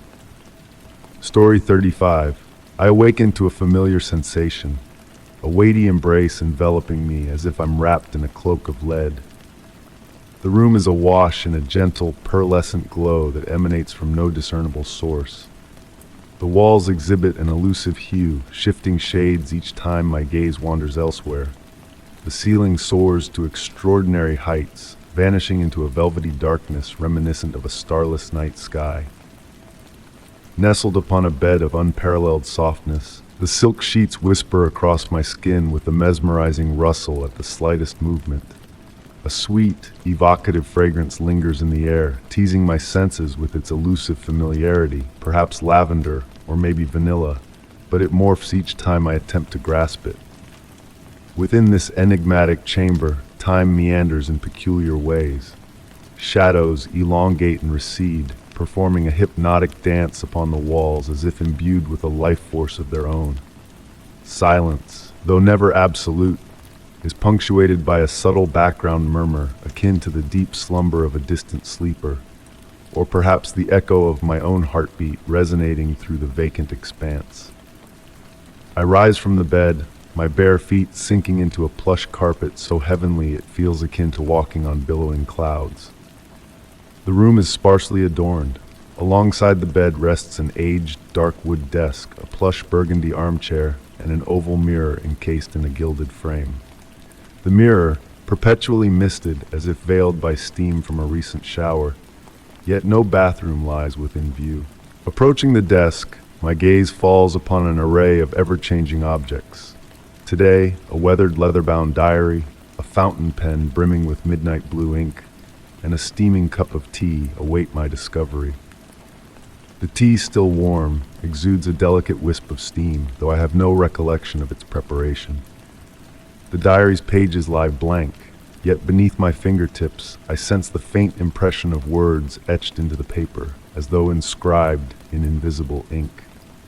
The beckoning armchair entices me to seat myself, and I oblige. The velvet fabric yields beneath my touch as if recently vacated. From this vantage point, a peculiar anomaly captures my attention. The wall before me appears to pulse ever so subtly, akin to the rhythmic breath of a slumbering chest. Intrigued, I rise to investigate further, only to find the wall steadfast and unmoving upon closer inspection. Seeking an exit as I always do, my hands trace the walls, exploring every minute irregularity, every minuscule crevice. Occasionally, the faint outline of a handle tantalizes my touch, only to dissipate like morning mist upon contact. The misted mirror draws my focus. Through its obscured surface, my reflection gazes back at me, albeit with a disconcerting peculiarity. My movements appear slightly delayed, as if my mirrored self hesitates before mimicking my actions. And on rare occasions when the mist briefly clears, I glimpse another figure peering back at me through the looking glass. Time flows erratically within this enigmatic space. The ambient light shifts in intensity, following a rhythm detached from the cycle of day and night. Moments stretch into what feels like hours as I peruse the diary from the comfort of the armchair, only to realize the room's shadows have shifted as if time itself were playing tricks. Reclining once more upon the bed, I gaze upwards at the seemingly infinite expanse of the ceiling. The sheets envelop me as though imbued with a sentient presence, cradling me in a cocoon of comfort. The fragrant air grows more potent, evoking memories of my grandmother's perfume, the aroma of freshly baked cookies, or perhaps the scent of rain upon a summer meadow. With eyes closed, I surrender to the inevitable cycle, knowing that upon awakening, the enigmatic room will beckon once more. It holds me captive within its ethereal confines, in a realm suspended betwixt dream and reality, where time loops upon itself like a Mobius strip. Uncertainty lingers. Am I dreaming the room, or is the room dreaming me? And as sleep claims me anew, a fragment of consciousness ponders the existence of an escape, questioning whether it is truly sought or if perhaps deep down it is never truly desired. The room intertwines with my essence, blurring the boundaries between self and space, in an eternal dance of awakening and slumber where reality and fantasy merge seamlessly, like hues blending upon a canvas freshly painted. Story 36. The gentle breeze whispered through the night, carrying with it the earthy aroma of damp soil and fragrant night blooms. Nestled in my beloved armchair, I tuned into the ancient house's soft breaths enveloping me. The wooden beams emitted faint creaks, as though the very essence of the structure yearned to share age-old tales. Amid the tranquil hush, a new presence made itself known. A rhythmic, steady thump resonated from the upper corridor. A sound akin to a door knocker swaying in the wind, yet oddly precise, nearly enchanting. The soft glow of the reading lamp painted playful shadows on the wallpaper, forming shapes that seemed to dance with a life all their own. Setting aside my book, I remained motionless, fixating on that persistent beat. Not a nuisance, but rather possessing a near-melodic quality in its constancy. Rising unhurriedly, my slippers sinking into the plush Persian rug, I proceeded towards the stairs. Ascending the time-worn wooden steps, each one emitted a faint groan, as if the house itself responded to my inquisitiveness. The thumping persisted, unwavering in its rhythm, beckoning me along the dimly lit corridor where moonbeams filtered through tall windows. Upstairs, the air grew cooler, carrying a faint aroma of aged timber and beeswax. Trailing the sound, I reached the entrance to the ancient library. Habitually shut, the door bore the brass knocker that continued its rhythmic dance against the sturdy wood. No breeze stirred. All windows in the hallway were securely closed. Mesmerized, I watched as the hefty knocker moved of its own accord, as if an unseen hand employed it to knock with infinite patience. Approaching with caution, almost entranced by the steady motion, the sound grew more distinct, revealing a subtle shift in rhythm, as though following a musical pattern beyond my grasp. Extending my hand towards the brass handle, the chill of the metal beneath my fingertips, worn smooth by generations, greeted me. Though unlocked, the door resisted my effort to open it. Unobstructed, yet it felt as though something on the other side gently restrained it. The knocker persisted in its sway, heedless of my presence, as if enacting an ancient ceremonial ritual. Seating myself on the floor, my back against the wall adjacent to the door, I allowed the persistent beat to lull me. Time eluded me as I lingered in that posture, attuned to the tale woven by the sound. Gradually, my eyelids drooped as my thoughts meandered through misty recollections of antiquated libraries and forsaken tomes. The thumping melded with my breath, my heartbeat merging seamlessly with the natural nocturnal cadence. Upon reopening my eyes, the dawn's tender light bathed the corridor. The knocker lay still, silent as though it had never stirred. Rising languidly, my limbs tingling from hours spent on the floor, this time when I grasped the handle, the door yielded without resistance. The library appeared unchanged from the day prior, every book in its rightful place, dust undisturbed in the morning air. Yet, on the antique desk, bathed in the first rays of sunlight, lay an open book I had no memory of placing there. Its pages pristine, blank, as though awaiting a storyteller. Since that night, the brass knocker has remained silent, but occasionally, on the stillest evenings, a faint echo of that rhythm seems to drift, as if the house endeavors to recall a forgotten melody. Story 37. The wooden floor whispered under my steps as I wandered through the hallway in the soft glow of twilight. Grandma's house was a place of secrets, where every creak and groan held a hidden tale. The air was thick with the scent of lavender and aged wood, a fragrance that wove through the threads of my childhood's summers. But on this particular evening, a subtle shift lingered in the air. I halted before the weathered attic door, drawn to a detail that had eluded my notice until now. The once white paint, worn and chipped, bore strange markings etched into its surface. Moving closer, I saw that these marks were not mere random scratches of time, but rather a deliberate pattern, as if someone or something had sought to convey a message from within. The sun dipped below the horizon, casting amber ribbons of light that stretched across the hallway walls. The only sounds were the steady ticking of the grandfather clock below and the gentle rustle of leaves stirred by the evening breeze outside. With a hesitant touch, I traced my fingers over the markings, feeling the rough texture of the scratched wood beneath my skin. They formed a methodical design, almost geometric in their precision. Some marks were deep, others faint, hinting at multiple instances of their creation. How many times had I passed this door without noticing these cryptic symbols? Grandma had never spoken of strange occurrences from the attic, yet a memory surfaced of her avoidance of those stairs. A chill danced down my spine as a cool draft brushed against my neck, amplifying the sense of unease. The hallway seemed to stretch endlessly, shadows thickening around me. I reached for the aged brass key hanging on the wall, its intricate floral engravings worn by time. Inserting it into the lock, I hesitated, feeling a subtle resistance before the mechanism relented with a soft click. As I turned the key, a faint noise pricked my ears, a slow, almost imperceptible exhalation, as if a hidden presence lingered behind the door. My heart quickened its pace, the sound vanishing as quickly as it had come, leaving me alone in the silence of the house.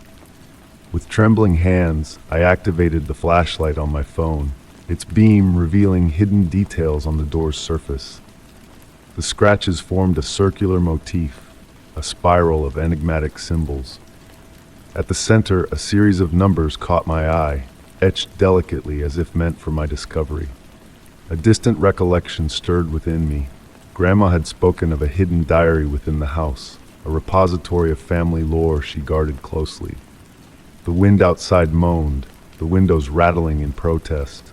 Shadows waltzed along the hallway, a ghostly ballet set to an unseen melody. The connection between the numbers on the door and the elusive diary tugged at my thoughts. Yet a primal instinct held me back from turning the knob. Perhaps it was ancestral wisdom, a legacy passed down through generations of women in my family. As I retreated, a faint scratching sound echoed from the attic, not menacing but rhythmic, as if a gentle hand traced new patterns. Casting a final glance towards the door, I saw the scratches shimmering in the dying light, as though imbued with a spectral glow. That night, nestled in bed, I pondered the enigmatic numbers, transcribing them into my notebook with a vow to return the following day for further investigation. But come morning, the attic door appeared unmarred, devoid of any trace of the previous night's revelations.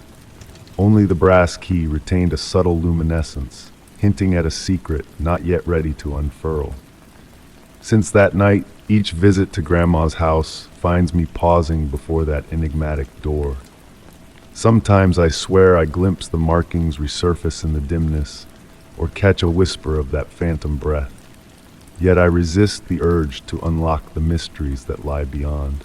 Some enigmas, it seems, are best left undisturbed, safeguarded within the silence of an ancient abode and the memories of those attuned to its murmurs. Story 38.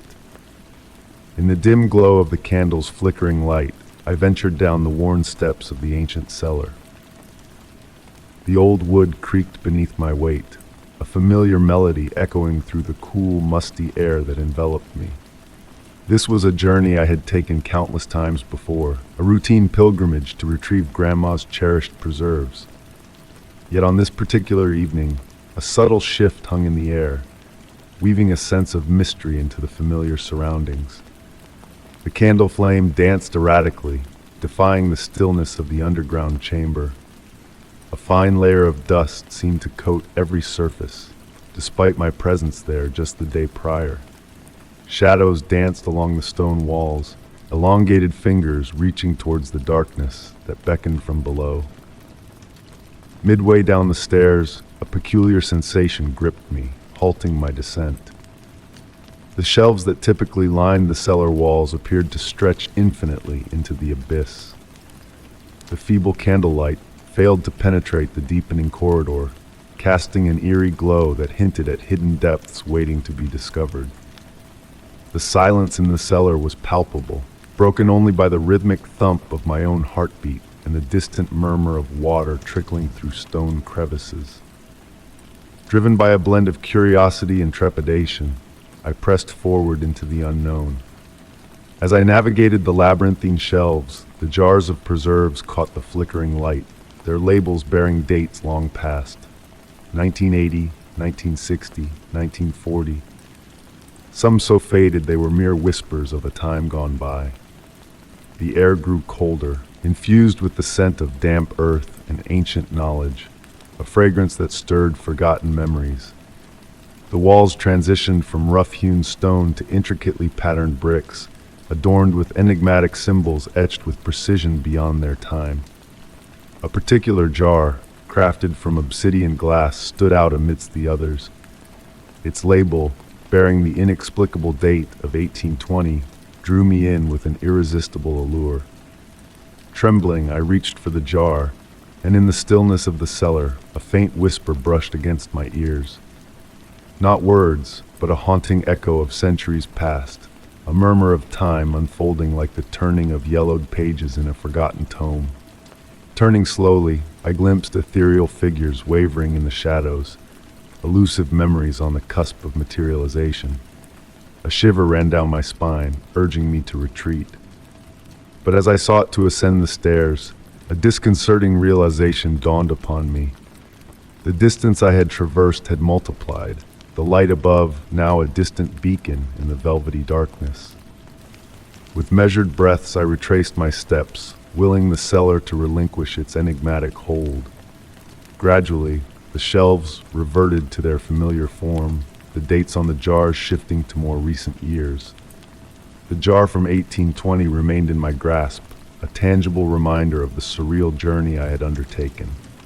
Emerging back into the warm embrace of the kitchen, I set the jar down, its contents now a mere blackberry jam from the year 2023.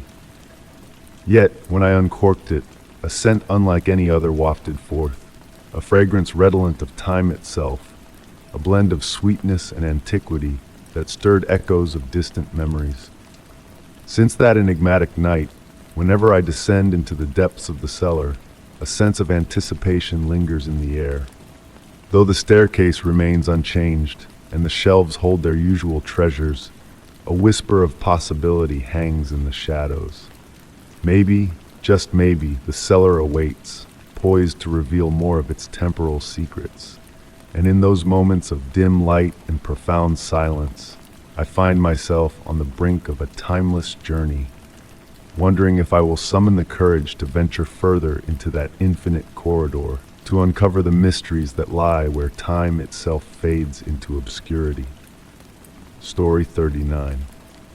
The whispers of autumn rain softly brushed against my office window as I delved into my work in the tranquil confines of my study. On this particular evening, the world seemed to hush, enveloped in a cocoon of raindrops that wove a natural, almost mesmerizing melody. The gentle glow of my desk lamp bathed the aged paper of historical manuscripts in a golden hue, each page a fragment of the city's past awaiting categorization in the archives.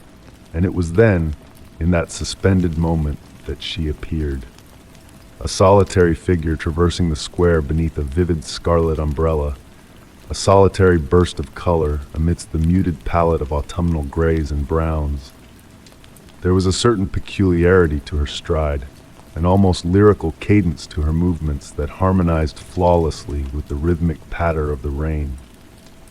Every evening, like clockwork, the woman with the red umbrella graced the square with her presence. Her nightly passage became a part of my routine, a moment of anticipation tinged with intrigue. Yet her face remained a mystery, obscured by the shadow of her umbrella and the ethereal veil of rain that accompanied her faithfully each night. One evening, as I observed her customary journey, a subtle shift caught my attention. The woman paused at the square's center and, fleetingly, turned towards my window. My heart leaped as I thought I glimpsed a fleeting smile on her pale visage, illuminated by the soft glow of the streetlights. But in an instant, she resumed her path and vanished into the mist-shrouded evening. In the ensuing days, subtle disturbances began to unsettle the tranquility of my workspace. Water droplets materialized on the documents I meticulously cataloged, as if brushed by rain-dampened fingertips. The delicate yet persistent fragrance of antique roses lingered in the study during twilight hours, defying the barriers of closed windows. One night, an unfamiliar black and white photograph materialized on my desk. It depicted the square as it existed 50 years prior, featuring a figure unmistakably adorned with a red umbrella amidst the crowd, a solitary splash of color in the monochrome tableau. The reverse of the photograph bore an elegant script inscribing a date, October 15, 1973. Delving deeper into the archives, I unraveled the tale of Sarah Thompson, a young librarian who had once inhabited the same building half a century ago. Renowned for her scarlet umbrella and her fervor for ancient tomes, her life had met a tragic end in that very square on a rain-soaked night, much like the present. As I immersed myself in her story, The scent of roses grew more potent, and the rain outside seemed to harmonize into a dulcet symphony, as if a forgotten lullaby was being softly hummed. The pages of the documents I perused began to stir gently, as if brushed by an unseen zephyr. Glancing up, I beheld her form, closer than ever before. This time, her red umbrella was folded, revealing her countenance in its entirety. Her eyes exuded warmth, her smile exuded serenity. In that moment, no fear gripped me, only a profound sense of wistfulness and comprehension. Following that poignant encounter, the woman with the red umbrella ceased her nightly crossings of the square. Yet, on rainy nights when the archive is cloaked in silence and shadows waltz across the walls, I still perceive the faint echo of her footsteps and the lingering essence of antique roses. Occasionally, while perusing aged documents, I chance upon fresh droplets of water adorning the pages, as if a gentle touch had just graced the paper with rain-kissed fingers. I often ponder whether Sarah lingers, a guardian of her cherished books, her spirit perpetually strolling in the rain with her red umbrella. This tale remains my private reverie, shared solely between myself and the enigmatic shadows of the library. And whenever raindrops patter against the window panes, a smile tugs at my lips, for I know that somewhere, amidst the folds of time, a woman with a red umbrella embarks on her eternal journey. Story 40. The rain's gentle rhythm on the roof of the ancestral home lulled me as I sifted through the remaining boxes left by my grandmother's legacy. Nostalgia hung heavy in the air, mingling with the fragrance of aged wood and swirling dust particles caught in the fading sunlight filtering through the cream curtains.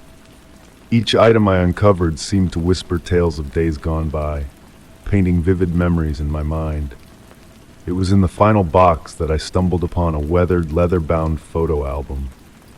The soft, worn cover bore witness to years of handling, yet retained a comforting touch. Placing it tenderly on the antique oak table in the living room, I traced my fingers over its pages, releasing a faint scent of musty paper into the air. Black and white snapshots unfolded before me, capturing snippets of family history, weddings, birthdays, lazy summer days. Smiling faces of long-gone relatives peered back at me, their features mirroring those of later generations. The rustle of pages melded with the pitter-patter of raindrops on the window panes, creating a soothing symphony. One photograph in particular seized my attention, a scene from a summer luncheon in the garden of the house.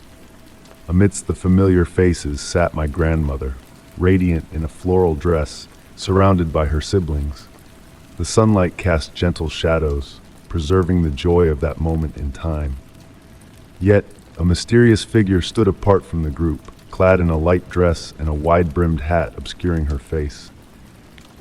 She seemed out of place, a puzzle piece missing from the family lore shared over holiday feasts. Retrieving the photo from the album, I scrutinized it closely. The date summer 1956, inscribed in my grandmother's elegant script, offered no clues to the enigmatic woman's identity. A chill breeze swept through the room, causing the curtains to sway as daylight waned, cloaking everything in twilight's ambiguity.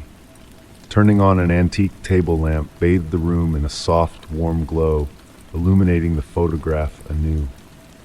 To my disquiet, I noticed a peculiar anomaly. The shadow of the unknown woman defied logic, casting in a direction opposite to the familial shadows. A shiver traced my spine, triggering a distant memory of hushed conversations between my mother and aunt regarding a mysterious transient woman who vanished without a trace. The rain's cadence intensified, weaving a hypnotic spell around me. Fixated on the image, I fancied the figure sharpening while the background blurred, as if she harbored a message within frozen time. A faint phrase etched in almost invisible markings at the photo's corner caught my eye. She always sees. Intrigued, I returned the photo to the album, unable to tear my gaze away.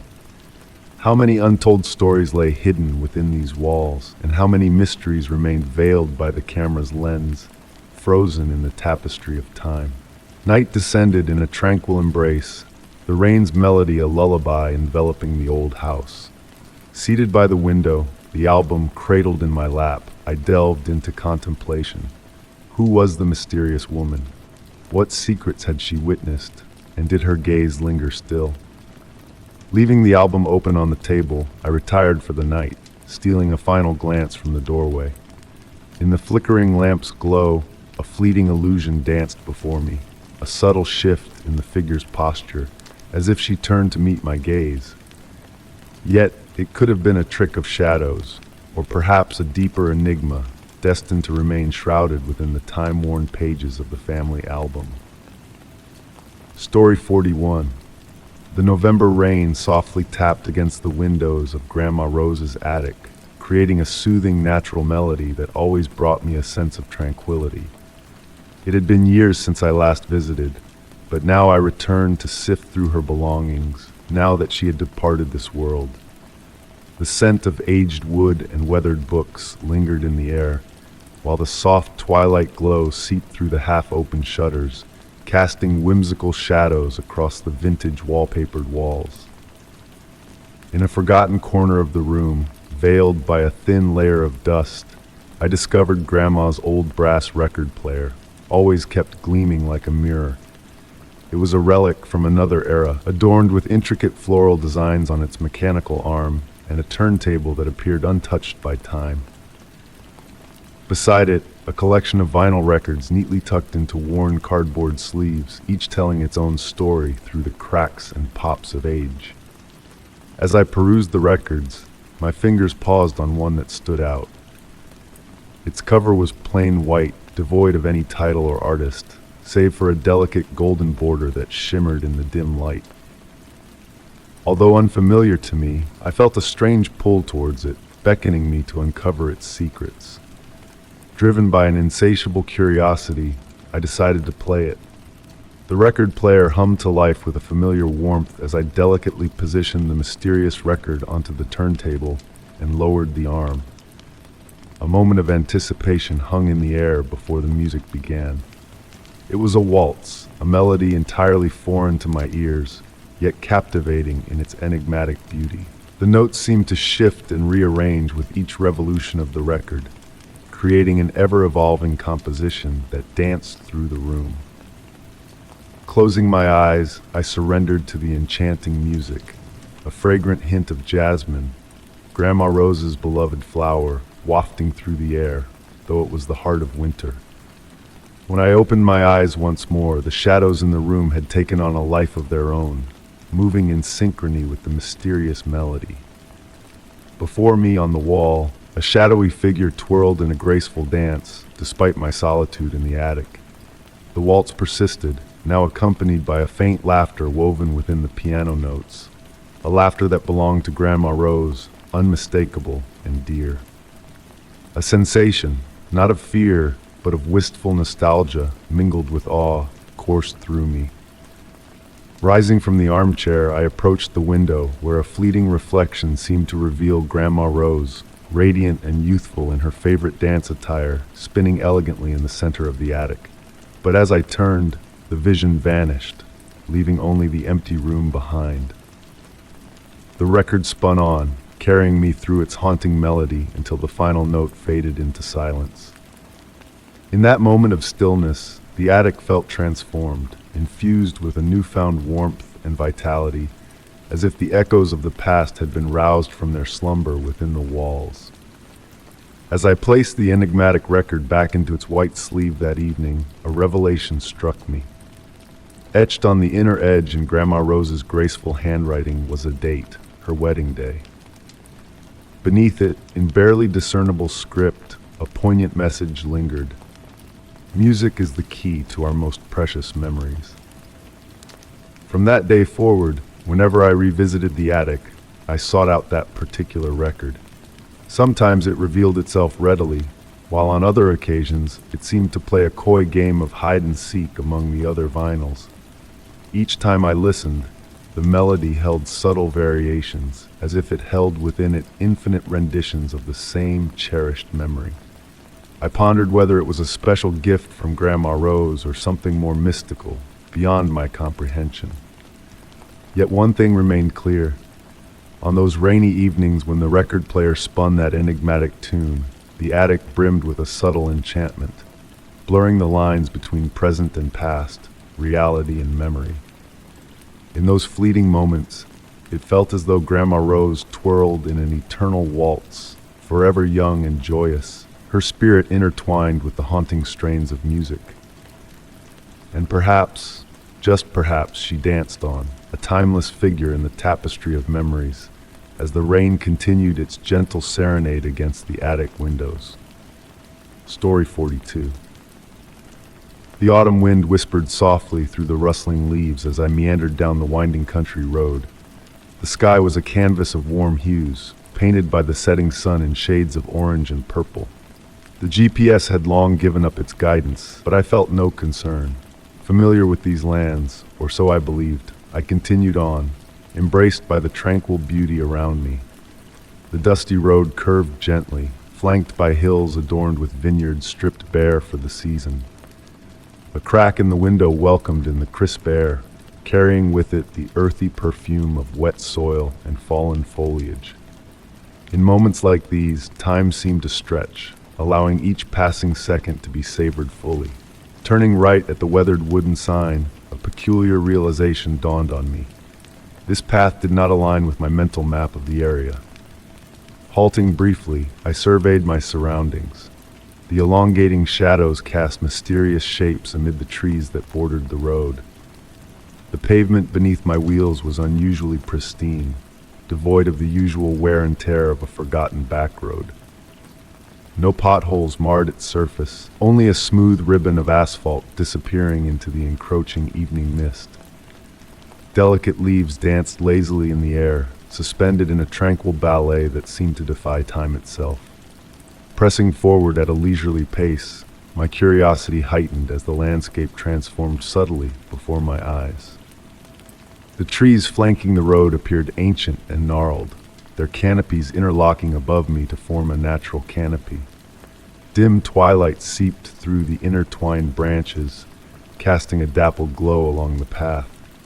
In the distance, faint lights flickered like misplaced fireflies, their movements graceful and ephemeral. The silence enveloped me, broken only by the soft hum of the engine and the gentle rustle of leaves stirred by the breeze. As I journeyed on, the road seemed to undergo a gradual metamorphosis. Its edges blurred imperceptibly, as if softened by an unseen hand. The shadows deepened, yet not in a menacing manner. Rather, reality itself appeared to be mellowing, its sharp edges giving way to a dreamlike haze. Abruptly, a sight caught my eye. An ancient brass mailbox stood at the roadside, its gleam of antiquity belying its impeccable condition. Adorned with an intricate compass rose, it bore no name or number. When I reached out to touch it, a faint warmth seemed to radiate from the metal, contrasting with the cool evening air. Continuing along the meandering road, I discerned increasingly peculiar details. Small milestone stones at the roadside emitted a subtle glow, as though illuminated from within by a mysterious light source. The sky above me took on an indefinable hue, a color seemingly exclusive to this forgotten realm. Stars timidly emerged, yet even their radiance felt altered, as if I gazed upon a firmament from another epoch or dimension. After what could have been an eternity or a mere heartbeat, I crested a hill and encountered a small circular clearing, its surface paved with weathered stones of yore. At its heart stood an aged wrought iron lamppost, casting a soft, inviting glow. Parking the car, I stepped out into the uncannily still air, where time itself seemed suspended. From my vantage point, the distant city lights shimmered like distant memories, veiled by an unseen barrier from this ethereal reality. Observing the panorama, I discerned a transformation in the road I had traversed. No longer modern asphalt, it now bore the marks of ancient cobblestones worn smooth by countless passers-by. Yet I was certain of the contemporary surface I had navigated mere moments ago. Retrieving a map from the glove compartment, I scrutinized it beneath the lamppost's illumination. As suspected, This enigmatic road remained absent from its pages, as if existing solely within the realm of dreams. As I folded the map, a gust of wind caused it to tremble in my grasp. For a fleeting instant, golden lines seemed to materialize on the paper, tracing a faintly glowing path before dissipating. Blinking, I found the vision had vanished. Remaining in that surreal enclave a while longer, I absorbed the profound tranquility it exuded. Upon my departure, I noted the lamppost had extinguished silently, leaving the road ahead shrouded in darkness, though an unspoken assurance whispered that it would guide me homeward. Driving back towards the city, I stole glances in the rearview mirror. The lamppost had rekindled its radiance, its light diminishing as I distanced myself. A shimmering golden luminescence danced in the air, akin to stardust scattered upon a road uncharted by conventional maps. In the days to follow, I embarked on numerous quests to rediscover that enigmatic road. Winding through the countryside for hours on end, I pursued every fork and byway, yet the path with its solitary lamppost and luminous stones eluded me like a mirage fading at dawn. The sole remnant of my sojourn was a faint golden trace upon my aged map, revealed only when struck by light at a precise angle, a clandestine enigma awaiting rediscovery. Story 43. Winter nights hold a peculiar power over me, especially when the fog weaves its silent embrace around the world. In my cozy study, wrapped in a woolen blanket, I watched as the outside world dissolved into a shimmering mist through the window. The gentle glow of the lamp on my desk cast comforting shadows on the walls adorned with shelves of books. In the glass reflection amidst the dancing shadows, I glimpsed a mysterious object, a small dark wooden box intricately carved with ever-shifting patterns. It felt unfamiliar yet strangely known, perched on the edge of the desk as if it belonged there all along. The wood seemed to pulse faintly in the dim light, as if breathing with a life of its own. Drawn by an unseen force, I rose from my chair, the rustle of the blanket falling to the floor blending with the soft creak of the wooden floorboards. A scent of aged wood and beeswax filled the air, stirring forgotten memories from my childhood. My fingers reached out, touching the warm surface of the enigmatic box. The carvings on the box seemed to narrate a tale that shifted with each glance. A moonlit forest, a stormy sea, a starlit sky, and an eternal night. As I sat closer to the lamp, studying the intricate details, a realization crept over me. This box had visited my dreams in various forms over the past weeks, always shrouded in the same enigmatic aura. In the hush of the room, the grandfather clock's ticking slowed, as if time itself paused to witness. The shadows danced across the walls, growing more intricate with each passing moment. I lifted the box, surprised by its weight, sensing an unseen significance within. The shifting carvings on the lid converged, forming a mysterious pattern. Under my touch, the wood vibrated subtly, responding to my presence. The blend of beeswax and an unknown fragrance heightened, and a soft melodic hum emanated from within the box, reminiscent of a forgotten lullaby. My eyelids grew heavy, the lamp's light pulsing in harmony with the hypnotic sound. I awoke hours later, still at my desk, the fog lifted to reveal a starlit sky.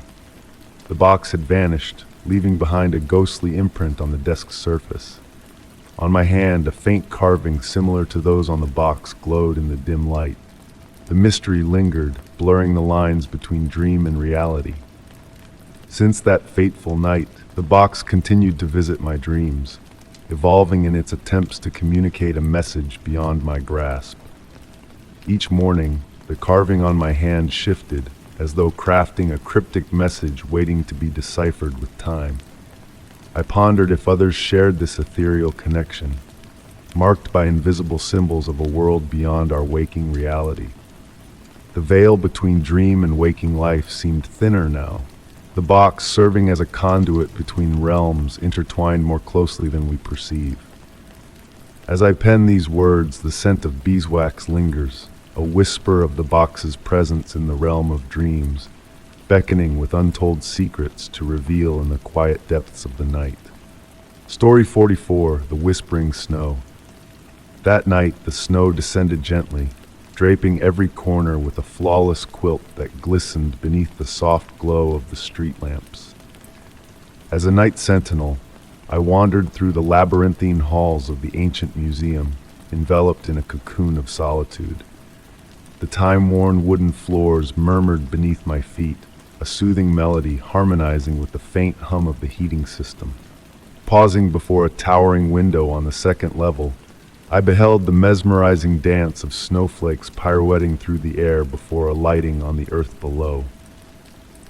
Amidst this ethereal display, a peculiar sight captured my attention in the museum's inner courtyard. A figure meandered among the skeletal trees, yet it wasn't the unexpected presence that intrigued me. It was the absence of any trace left upon the fresh snow. Instinctively, I sought answers through the vigilant eyes of the security cameras. In the control chamber, an array of monitors bathed the room in a cool bluish light. I scrutinized each screen meticulously, endeavoring to locate the enigmatic figure once more. Eventually, I spied it on a monitor displaying the courtyard, but the image appeared distorted, as if a veil obscured the lens. Driven by an insatiable curiosity, I embarked on a personal investigation. The museum's silence seemed to deepen as I descended to the ground floor, my footsteps resounding through the vacant halls, reverberating off the glass cases cradling precious relics. The atmosphere crackled with a palpable tension, an electric prelude to the inexplicable. Through the glass doors leading to the courtyard, I observed the snow's relentless descent. And there, amidst the snowy veil, the figure materialized once more. A man, or semblance thereof, clad in shadows that melded seamlessly with the darkness. He moved with an eerie grace, gliding noiselessly over the snowy expanse, leaving no imprint in his wake. Quivering, I retrieved my flashlight and directed its beam towards the spectral figure. The light seemed to pass through him, casting peculiar reflections upon the snow. Slowly, he pivoted towards me, his countenance amorphous, as though fashioned from the same nebulous substance as his form. Approaching the door to the courtyard, torn between duty-bound intrigue and primal instinct, I felt the icy chill of the glass beneath my fingertips, a stark reminder of the reality unfolding before me. The figure advanced towards me, the frigid air intensifying as he drew near, my exhalations manifesting as ethereal vapors. As the mysterious entity neared, a frost crept over the glass, the hallway's temperature plummeting, distorting reality itself. Objects behind him seemed to lose their tangibility, leaves suspended in an unseen ether. Halting a few paces from the door, his gaze, though featureless, seemed to penetrate me, evoking a sense of profound familiarity, as though we were eternal strangers. Raising a hand towards the glass, his gesture bore no malice, almost resembling a salutation. Intricate frost patterns burgeoned upon the pane, inscribing a cryptic message in a forgotten tongue. Striving to decipher the enigmatic symbols, a distant tolling of bells momentarily diverted my attention. Upon refocusing, the figure had vanished, leaving the courtyard pristine, devoid of his presence. The frost on the glass yielded to trickling rivulets, a silent testament to the ephemeral encounter. In the subsequent days, I reviewed the surveillance footage exhaustively, yet no trace of the enigmatic figure surfaced. Only the tranquil descent of snow within the empty courtyard. Yet, on nights veiled in snowfall, when the museum slumbers beneath a blanket of silence, I find myself drawn to that same glass door, yearning to witness the enigmatic figure that leaves no trace. In moments when the light dances just so and the snow descends in perfect harmony, a shapeless specter appears to flit among the flakes. In those ephemeral instances, I ponder if our encounter heralded a greater revelation, a reminder of the enigmatic truths that elude our comprehension, mysteries that imprint no visible mark, akin to the man who traversed the pristine snow. Story 45. The rain fell heavily on the roof, its rhythmic patter creating a hypnotic melody that filled the old country house where I found myself once again in solitude. Each drop slid down the window panes, weaving serpentine patterns that danced in the soft glow of the candlelight I had ignited to push back the encroaching darkness. Outside, the wind whispered through the garden trees, rustling the leaves in a natural lullaby.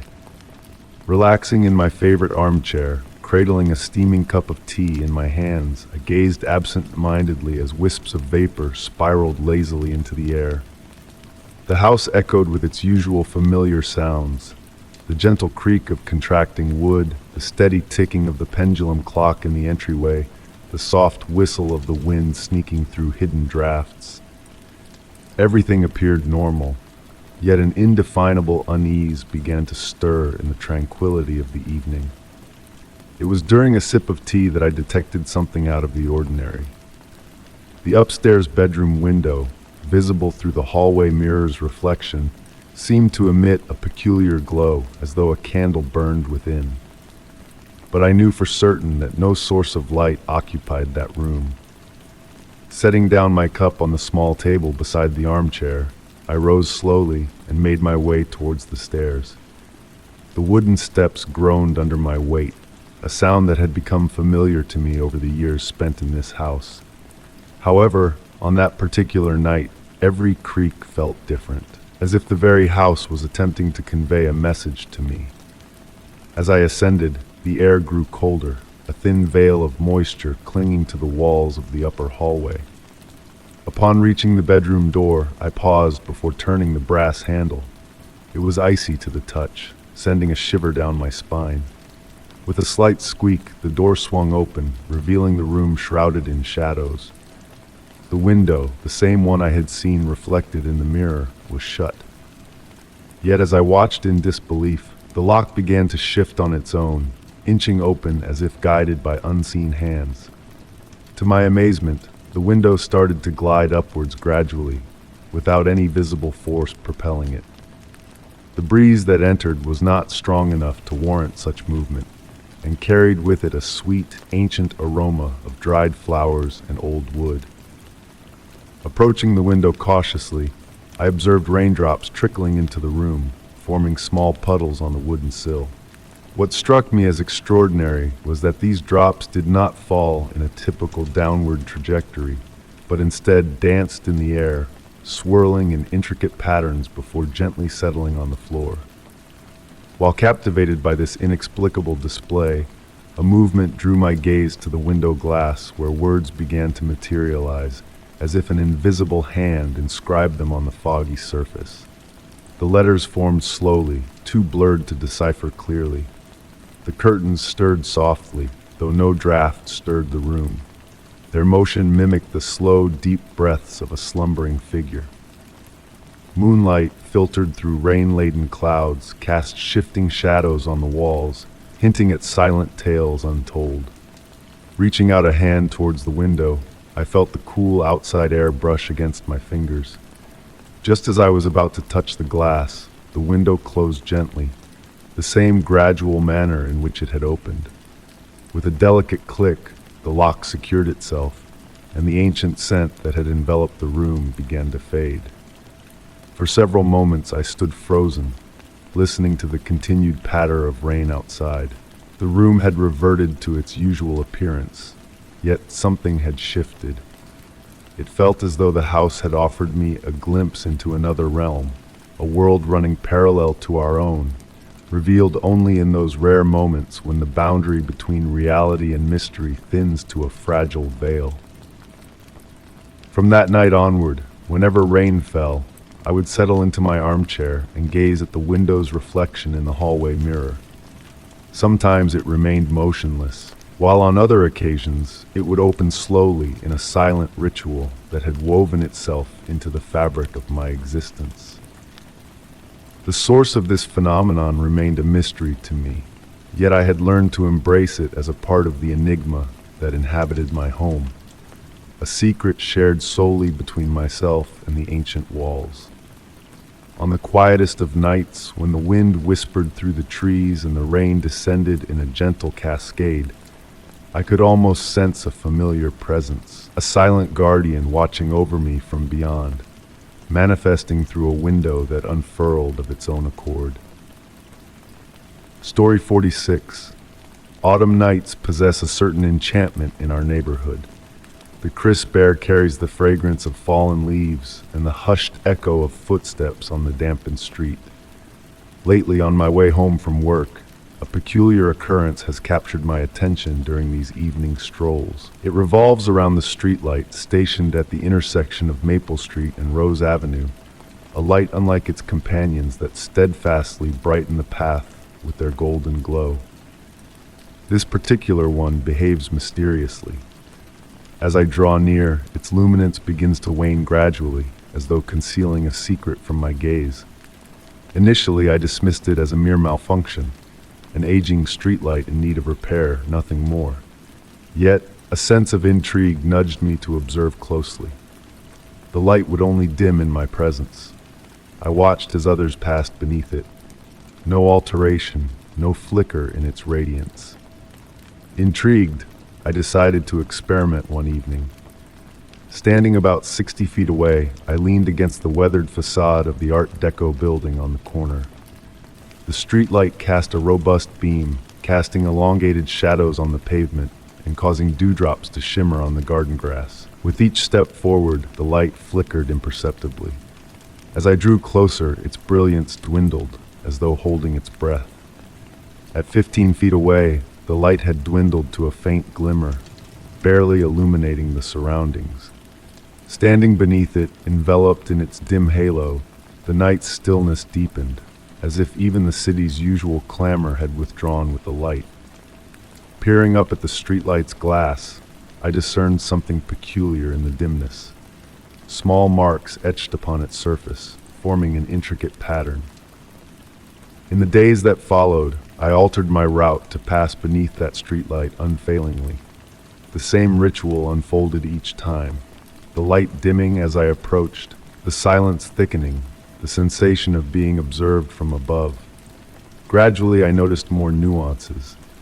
In its dimmest state, I perceived subtle shifts in color, as though it communicated through imperceptible tonal variations.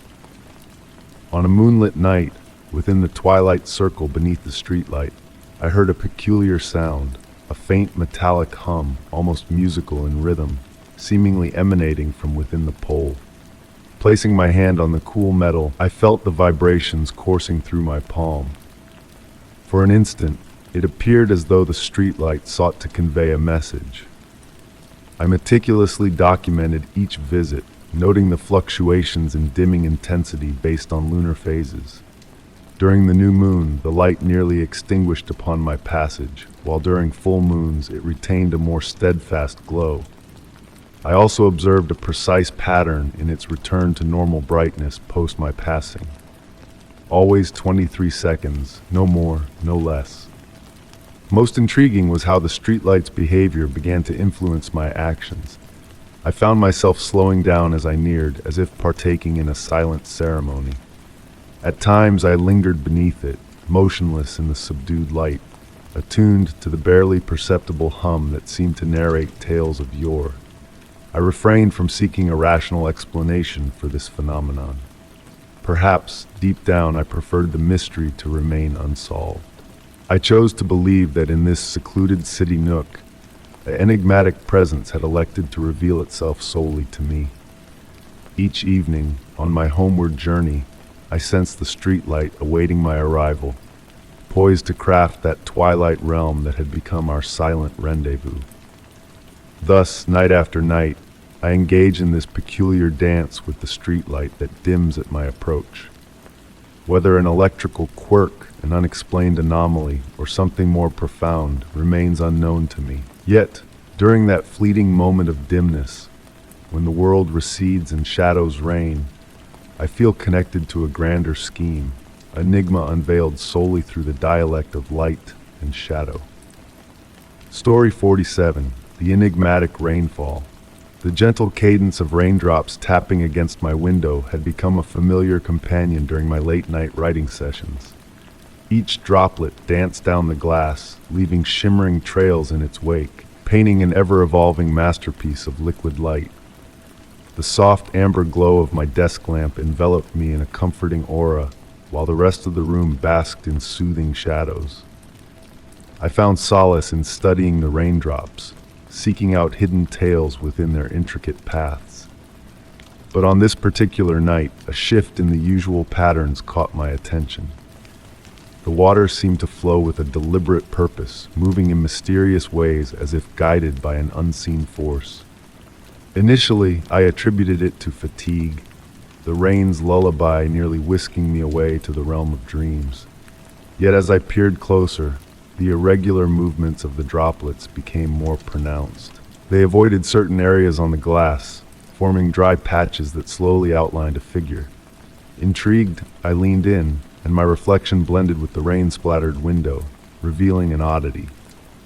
My mirrored self appeared slightly out of sync, mimicking my actions with a subtle delay, a surreal echo of my own movements. The rain's gentle symphony swelled, enveloping me in its hypnotic melody. Mesmerized, I witnessed my reflection's hand reaching out to touch the glass, a graceful motion that I had not initiated. A warmth spread through me, contrasting the cool air by the window. The features of my reflection began to transform, shifting in a way that felt both familiar and foreign, transcending time and identity. The eyes that met mine held a wisdom that seemed to surpass my own, ancient and profound. Motionless, I observed as my reflection evolved into an entity beyond gender or age, embodying a timeless essence. The rain encircled it in a shimmering frame of silver, the droplets defying gravity in perfect orbits. A flicker of my desk lamp briefly dimmed the room, casting a momentary shadow. In that fleeting darkness, a gentle presence brushed against me, as tender as a mother's caress.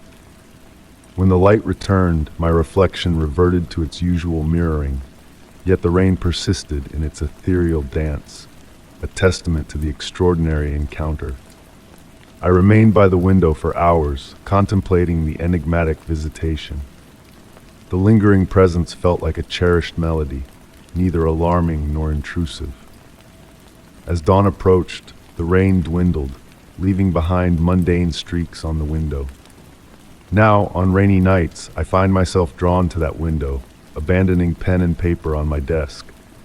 In those rare moments when the rainfall forms a perfect mirror, I catch glimpses of my other self observing me through the silver threads of rain.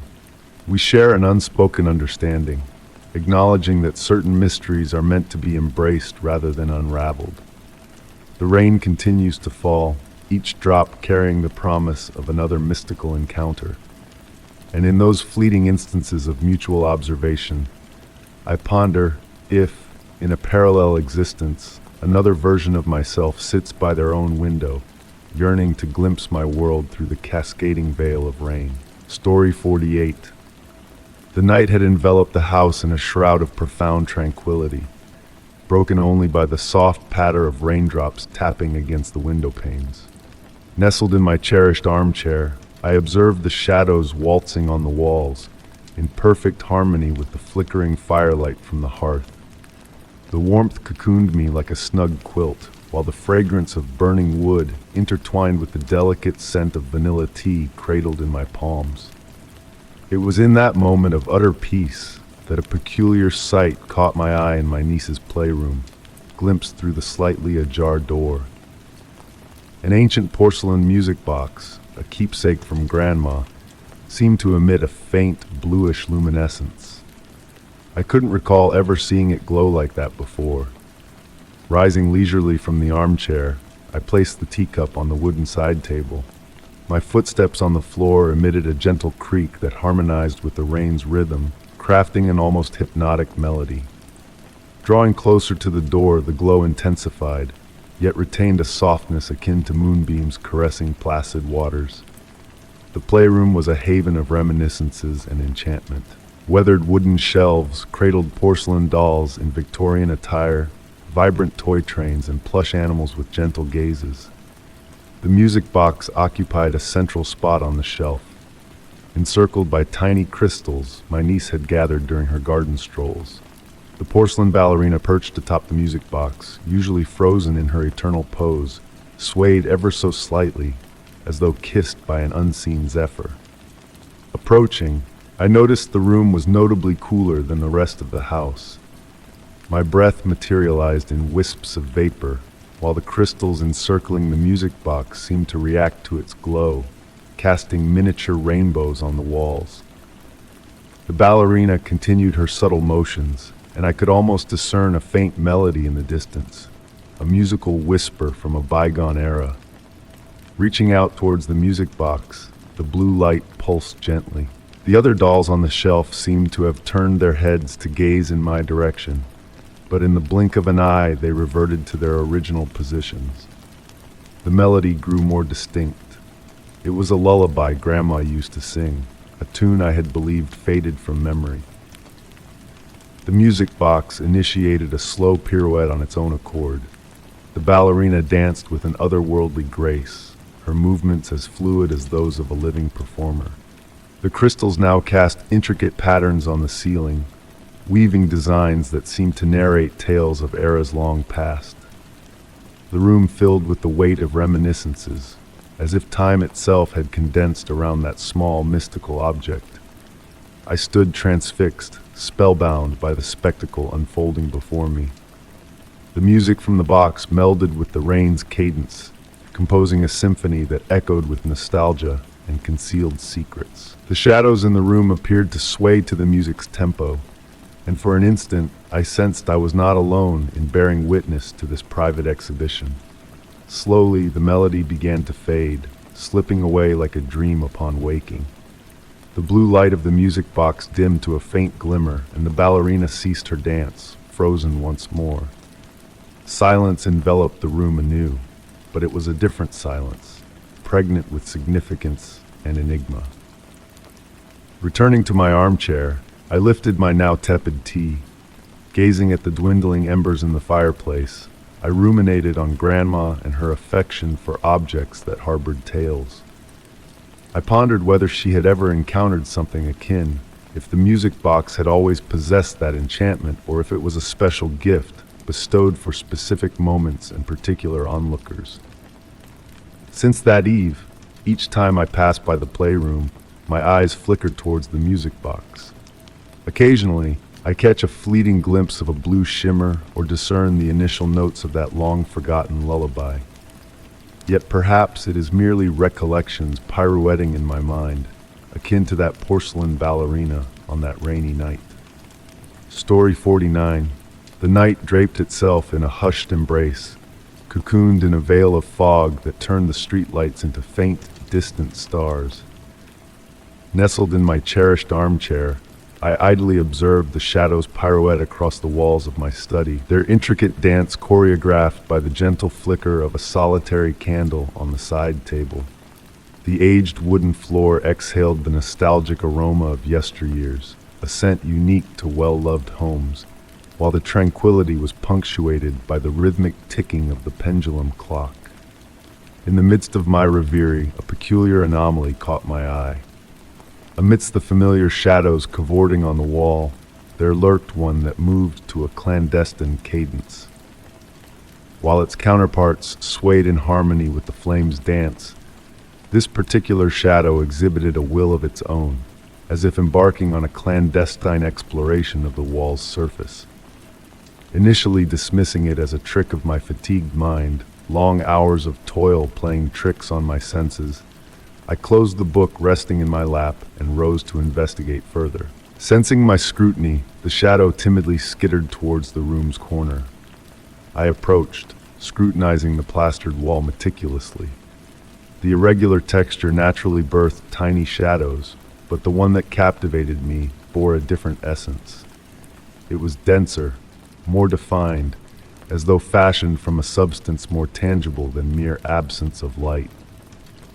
Extending my hand to the wall where the shadow had halted, I encountered a chilling coldness, starkly disparate from the wall's ambient warmth. In the ensuing days, I unearthed further enigmatic nuances. The shadow materialized at varying intervals, always in solitude. always when light waned enough to permit shadows yet remained sufficient to prevent their complete dissolution. Sometimes it manifested in the hallway, other times in the kitchen, but consistently with a curious, almost bashful demeanor.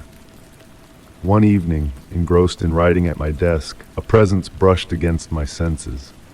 Not an eerie sensation of being watched, but akin to the stealthy regard of a cat observing silently. Turning gradually, I beheld the shadow projected on my study's shut door. This time it held its ground, akin to a silent observer studying me in turn. In that moment of scrutiny, a revelation struck me. The shadow bore no origin. Every known shadow is cast by an entity, an object, a person, an animal. Yet this shadow existed autonomously, detached, as though a sentient entity in its own right. I initiated a silent dialogue with it, conversing through gestures and movements. In response, it danced upon the wall, fashioning shapes that almost resembled letters, dissipating before comprehension could seize them. At times, a semblance of a message materialized, while at others, they dissolved into meaningless arabesques. With the passage of time, its presence evolved into a familiar, almost comforting presence. On nights plagued by elusive slumber, I sought its company, anticipating its distinctive movements amidst the ordinary shadows. It felt akin to harboring a silent companion, a custodian of nocturnal hours. The shadow's origins and true nature eluded me perpetually. Despite exhaustive research, consultations with experts in paranormal realms, and delving into ancient tomes, no definitive answer emerged.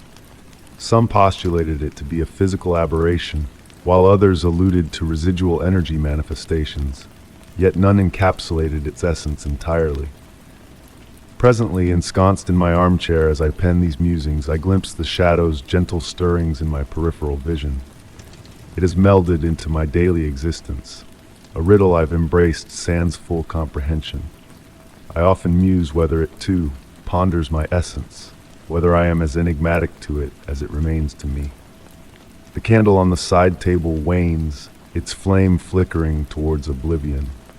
Soon the shadow will dissolve into absolute darkness, re-emerging when fresh light births the requisite space for its existence. And I shall await its return, engaged in this silent discourse between a man and a formless shadow. Story 50.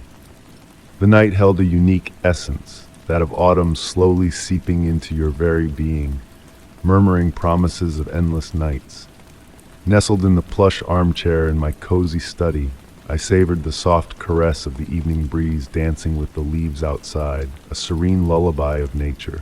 It was during this tranquil interlude that a faint noise drifted from the depths of the basement, a subtle rustling akin to the whisper of ancient parchment. Initially dismissing it as the customary settling of the old house, those nocturnal murmurs all structures emit as they prepare for slumber, I rose from my seat, more intrigued than alarmed. The warm glow of the desk lamp enveloped me in a golden embrace as I approached the basement door. Each wooden step sighed under my weight, as if divulging age-old secrets. The air turned cooler with each descent, carrying a hint of musty earth and forsaken books. In the dimly lit basement, shadows waltzed across the walls in harmony with the flickering light bulb, casting an enchanting spell. The space felt familiar, with neatly arranged boxes and furniture draped in white cloths resembling slumbering phantoms. Yet on this night, an unfamiliar aura lingered. My gaze fixated on a detail previously overlooked. Nestled in the far corner, barely touched by light, stood a door. Simple in design, crafted from dark wood, devoid of embellishments. Strangely, I couldn't recall ever seeing it before, despite countless hours spent organizing my belongings in that very room. The brass handle gleamed, as if polished recently, drawing me closer. The floor beneath me pulsed with a chilling vitality as I approached, the air around the door exuding a frigid breath. My fingertips grazed the weathered surface of the door, tracing its ancient, uneven texture. It seemed to quiver faintly under my touch, almost sentient in its awareness of my presence. The silence in the basement thickened, punctuated solely by the echo of my heartbeat reverberating in my ears. Tentatively, I clasped the handle. Surprisingly warm against the icy air, a stark contrast. Turning it slowly, the mechanism yielding effortlessly. The door swung open noiselessly, revealing a sight beyond belief. Instead of a wall or another room, a delicate, silvery mist undulated gracefully, as if swayed by unseen currents. Bathed in a mesmerizing light, the mist exuded an alluring warmth, reminiscent of a fading dream upon waking. A faint, distant melody, akin to a piano's whispered tune, emanated from within. The air carried a sweet, familiar fragrance, redolent of spring blooms or freshly brewed tea. Standing at the threshold, torn between curiosity and caution, I hesitated. The mist pirouetted before me, morphing into fleeting shapes that eluded clear definition. Familiar faces briefly materialized, followed by landscapes foreign to my eyes. It felt as though I gazed through a veil separating reality from an enigmatic realm beyond. A step back, the door closed gently. The click of the lock shattered the enchantment. The house's familiar sounds returned, the clock's steady tick upstairs, the rustling of wind in the trees, a distant dog's bark in the hushed neighborhood.